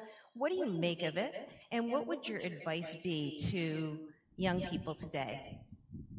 Well, I'm thrilled by the activism we're seeing, and the fact that one of the most difficult issues we confront is over our tragically high rate of gun deaths in this country and the constant pattern of mass shootings, and what we've seen in our schools has ignited a level of civic involvement on the part of high school students is thrilling. And what the Parkland students are trying to do, and I'm very much admiring of this, they want to turn common sense gun safety laws into a voting issue. Now, people will say, well, it's always a voting issue, isn't it? Well, it is for the other side. I mean, for the other side, whipped up by the exaggeration and the hyperbole, the hypocrisy even of the NRA and public figures, even though it's a really small minority of Americans and, frankly, a minority of gun owners, because both a majority of Americans and a majority of gun owners support common sense gun safety laws, but because the anti-group is so well organized and so intimidating, and because there's some history as to the price politicians pay for going up against them, it remains a voting issue only on one side of the political ledger. So what the Parkland students are doing is to say, look, whatever else you care about the economy, you care about health care, you care about education and climate, great. But please move up your priority list whether or not we keep children and young people and everyone alive. Because let's not overlook the fact that Las Vegas happened. People attending a country music concert picked off. More than 50 killed, 500 injured. The Pulse nightclub in Orlando. So the children and student killings from Sandy Hook to now Santa Fe, Texas, grip your heart in such a horrible way, and people get motivated, but let's remember that a lot of other totally innocent people going about their daily lives are being murdered. So taking this on is one of the great public services that the Parkland students and others joining them are performing. But it won't matter if people don't vote against NRA-funded candidates come November. So they're trying to translate this into a voting issue. And I want to thank your Attorney General. She was one of the first people out of the gate talking about the need for common sense gun safety measures.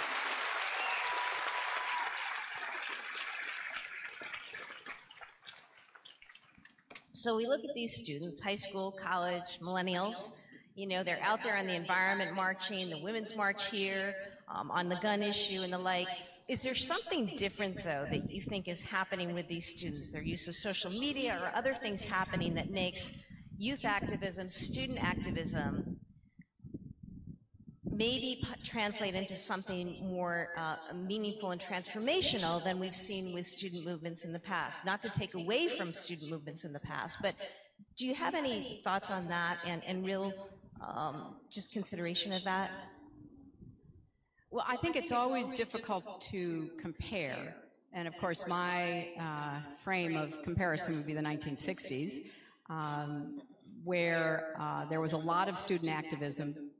There were many students involved in the civil rights movement. There were many, many students involved in the anti-war movement. Increasingly, there were students speaking out about the women's movement. So there was a level of involvement that we saw in the streets, in the classroom, in teach-ins and sit-ins and all kinds of tactics that were used. And we look back and we think, well, hey, we passed civil rights laws. Eventually, not soon enough, but eventually the Vietnam War ended. And yeah, ultimately we got laws passed and legal decisions, court opinions rendered to knock down barriers for women. So I certainly think there was a connection between young people's activism back then and a lot of the changes that have been taking place.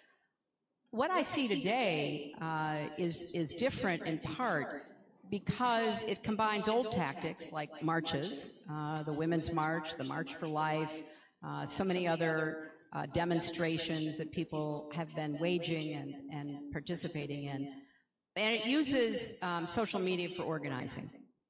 And as you say, that is a different approach. Now, I will hasten to point out that in the absence of buttressing social media with real, on-the-ground, personal connections, relationship building, and organizing, it will not be effective. And I saw that firsthand when we were talking, and the panel was talking earlier, and I think David Ignatius was talking about the Arab Spring.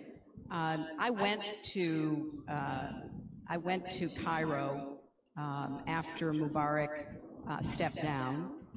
I met with a large group of the students who had led the Tahrir Square demonstrations. And I asked them, I said, so what is next for you? And they looked at me like, what a ridiculous question. We've done what we came to do. We got rid of Mubarak.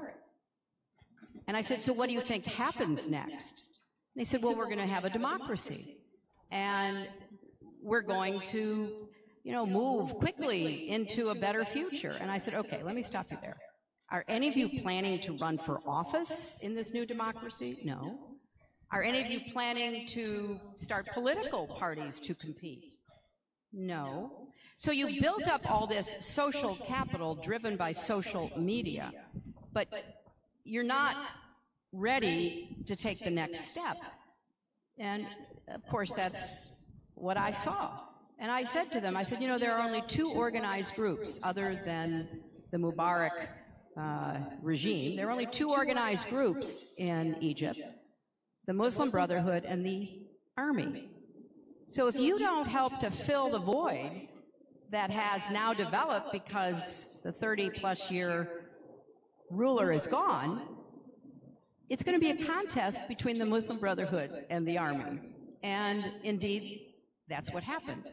So when I look at social media as a tool for bringing people to demonstrations, for signing petitions, for attacking somebody online for what they did or didn't do, that's a part of it. But in the end, it really does come down to how well you're organized, whether you show up and vote, and whether there are people willing to get into the arena, as Dean Cohen referred to with the reference to Teddy Roosevelt earlier. So I guess I'm inspired and I'm optimistic, but I want to be sure that all this activity actually leads to real change. And that's why what I find really hopeful is the number of people, particularly the number of women running for office. And I started this group, Onward Together, to support groups that are recruiting candidates and fundraising for them, and also taking on cause issues, because I want to have as personal relationship as I can with young people who are trying to go to the next level. And many of them are both motivated by and shocked by the outcome of the 2016 election. Some have a sense of mission that is just extraordinary to take our country back.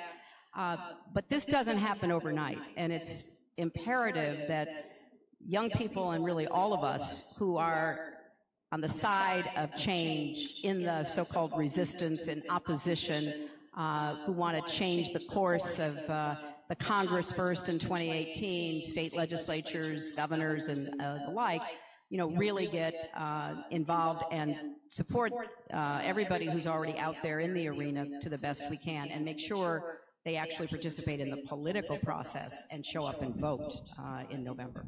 Thank you.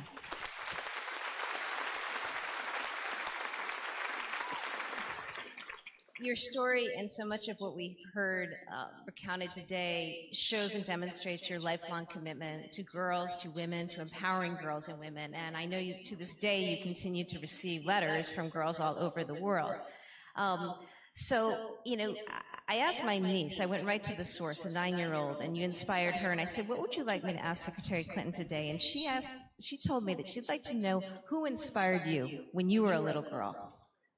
Wow, that's a great question.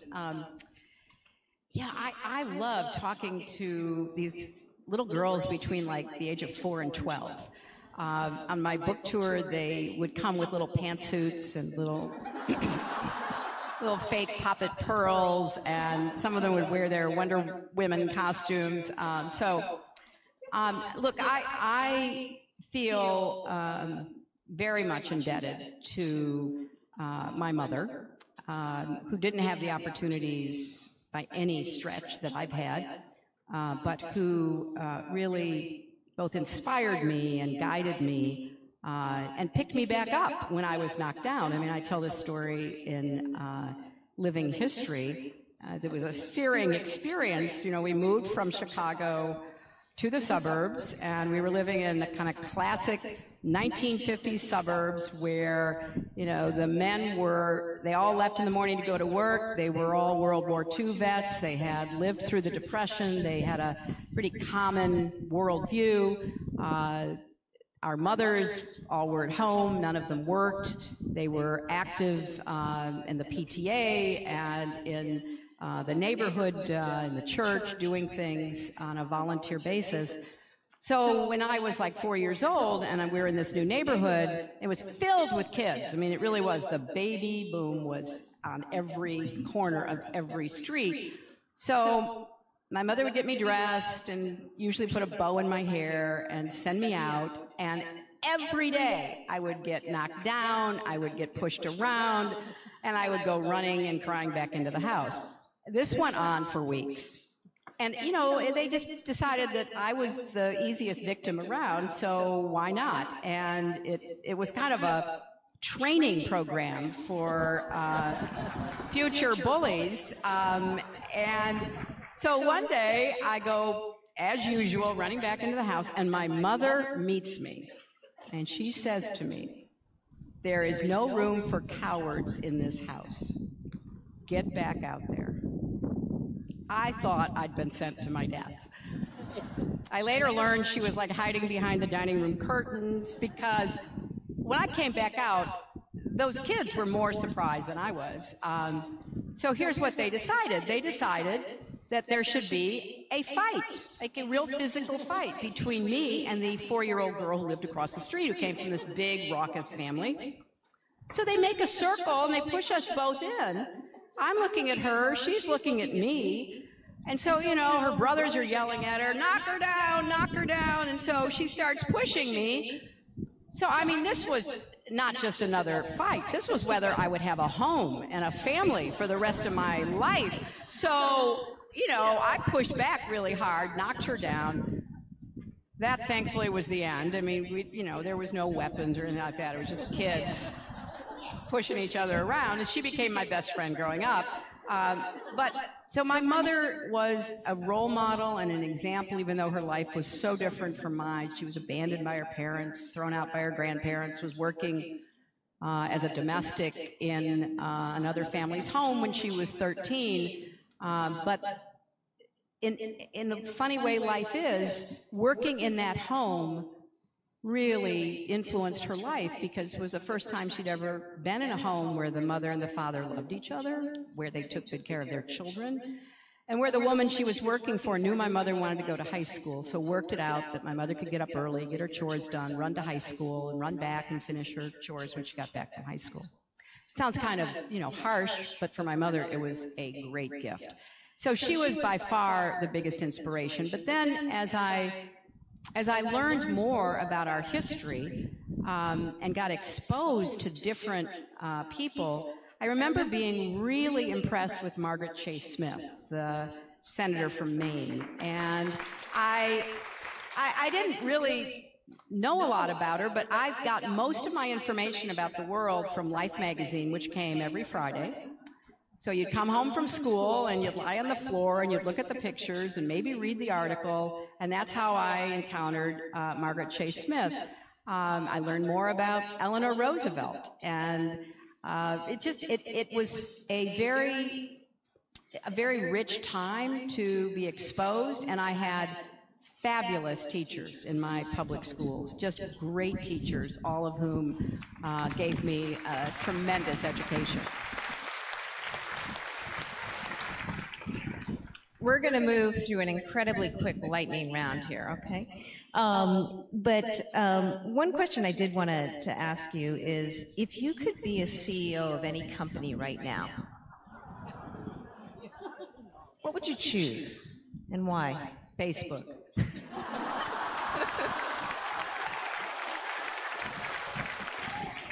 I just want to add, it's the biggest news platform in the world. I mean, we can listen to really brilliant, experienced writers like David Ignatius and, try to keep up with the news, but most people in our country get their news, true or not, from Facebook. Now, Facebook is trying to, take on some of the unexpected consequences of their business model, and I, for one, hope that they get it right, because it really is critical to our democracy that people get accurate information on which to make decisions. And so, yeah, that's the one I'd pick. When was the last time someone didn't recognize you? I sometimes go in. You actually remember? I do. I sometimes try to go in sort of a mini disguise, put on a baseball cap. I mean, it is a little hard when you have Secret Service following you around, but one time where I lived in Washington while I was Secretary of State, I came home to go for a walk one night, like 9:30 or 10. I was, trying to power walk down Mass Avenue, and a woman passed me on her bike, and she stopped, and I caught up with her, and she whispered to me, she said, "I have to tell you, there's a man following you." I said, "Oh, really? Oh, okay." So I was just in Australia and New Zealand, and we were in New Zealand and seeing some of the sites in Auckland, and they have a new, fabulous 39-year-old woman prime minister,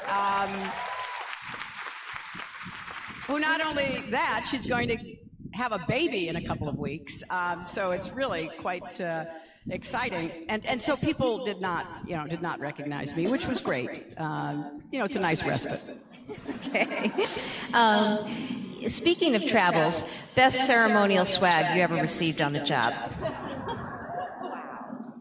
Well, the good stuff you can't keep. So you get a lot of when you're a first lady, a senator, or a secretary of state. Most other cultures, gift giving is a part of the culture, so they have to give you a gift.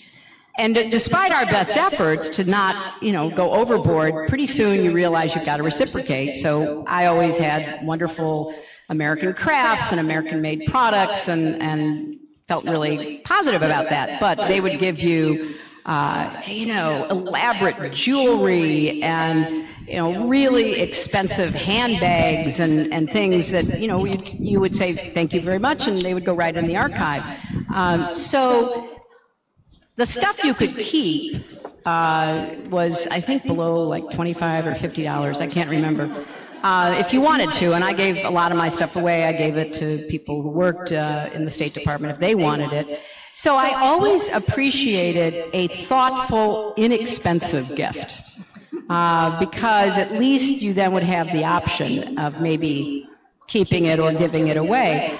But usually ceremonial swag, I have more sweatshirts, more hoodies. I have an enormous number of T-shirts of all kinds, and I hope nobody minds that they are mostly now in the possession of homeless people in New York and elsewhere, because what's the point of my having all of that? And and victims of domestic violence, because the women leave their homes with nothing, so anything that can be done to give them a wardrobe and give them some necessities. So it's, you know, it's just a funny experience, and you don't, when it first happens to you, you don't know what to say. Oh, no, that's okay. You don't have to give me that. No, we have to give you that. I mean, I can't go back and tell my king or my president that you didn't take it. Oh, okay, I'll take it. So it's a different experience when you're in those positions. All right. Well, turning to slightly more serious, I know there are a lot of people in the audience who wish Chelsea well, and Charlotte and your grandson, and are also looking for some advice on how to raise strong girls and women in today's world. Do you care to say anything to that? Well, any of you who have children know that you can do everything you think you should do and it doesn't work. And you can also try different approaches, different methods, and some of it, you know, some of it may. I really am grateful for the experience of raising my daughter. I mean, I think she's taught me as much as I've ever taught her. And what's a real joy is now watching her with my grandchildren. And I want to say just one word. There's a lot of things that, you know, we read, talk, and sing to your child, build those brain cells. I mean, there's a lot of very practical advice. But I want to just mention one area that I feel really strongly about, and that is we need to develop empathy and kindness in our children, and for themselves and for others. I was really fortunate because when I was very young, through my church, I had a lot of those experiences. You know, I was like 12 years old and asked to babysit for the children of farm workers, Mexican farm workers who were working their way north with the harvest. And a group of us girls would go out to their camp and watch the little kids so that the mothers and fathers and the older brothers and sisters could work on Saturday. And so at that very young age, I got to experience what to me seemed like a total revelation, like, oh my gosh, they're just like us. Because when their parents would pull up at the end of a long dusty road in an old beat up bus coming back from the fields, no matter what game we were playing or how we were entertaining the kids, they would break loose and they would start running as fast as they could into the arms of their parents, into, you know, throwing their arms around the legs of their big brothers and sisters. And I thought about myself as a child, you know, running to meet my father when he got home from work. And so it's not as easy perhaps now as it used to be, but creating opportunities for children to learn the importance of service, to understand the importance of kindness and empathy. So with Chelsea, we would take her to homeless shelters and domestic violence shelters, and, you know, be part of the service that we believed in, that we wanted her to experience. So there's many ways of trying to raise strong, bright kids, but I hope we can raise strong, bright, kind, and empathetic kids as well.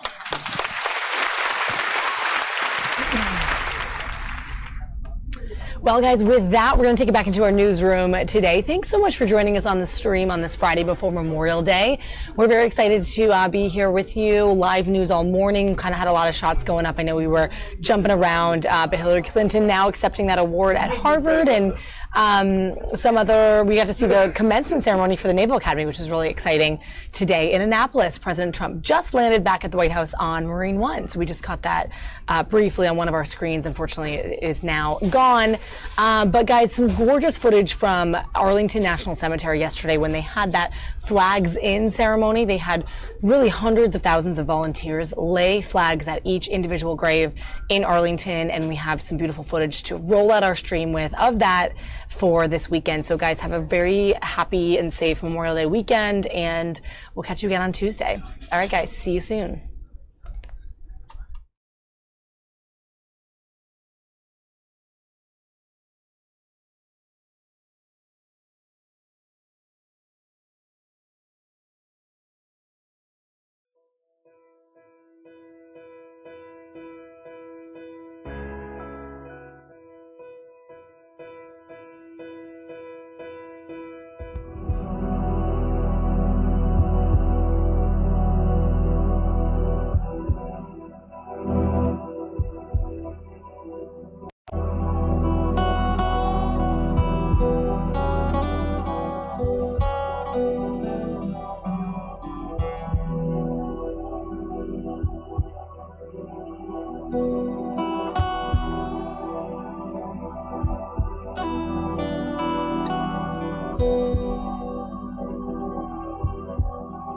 you.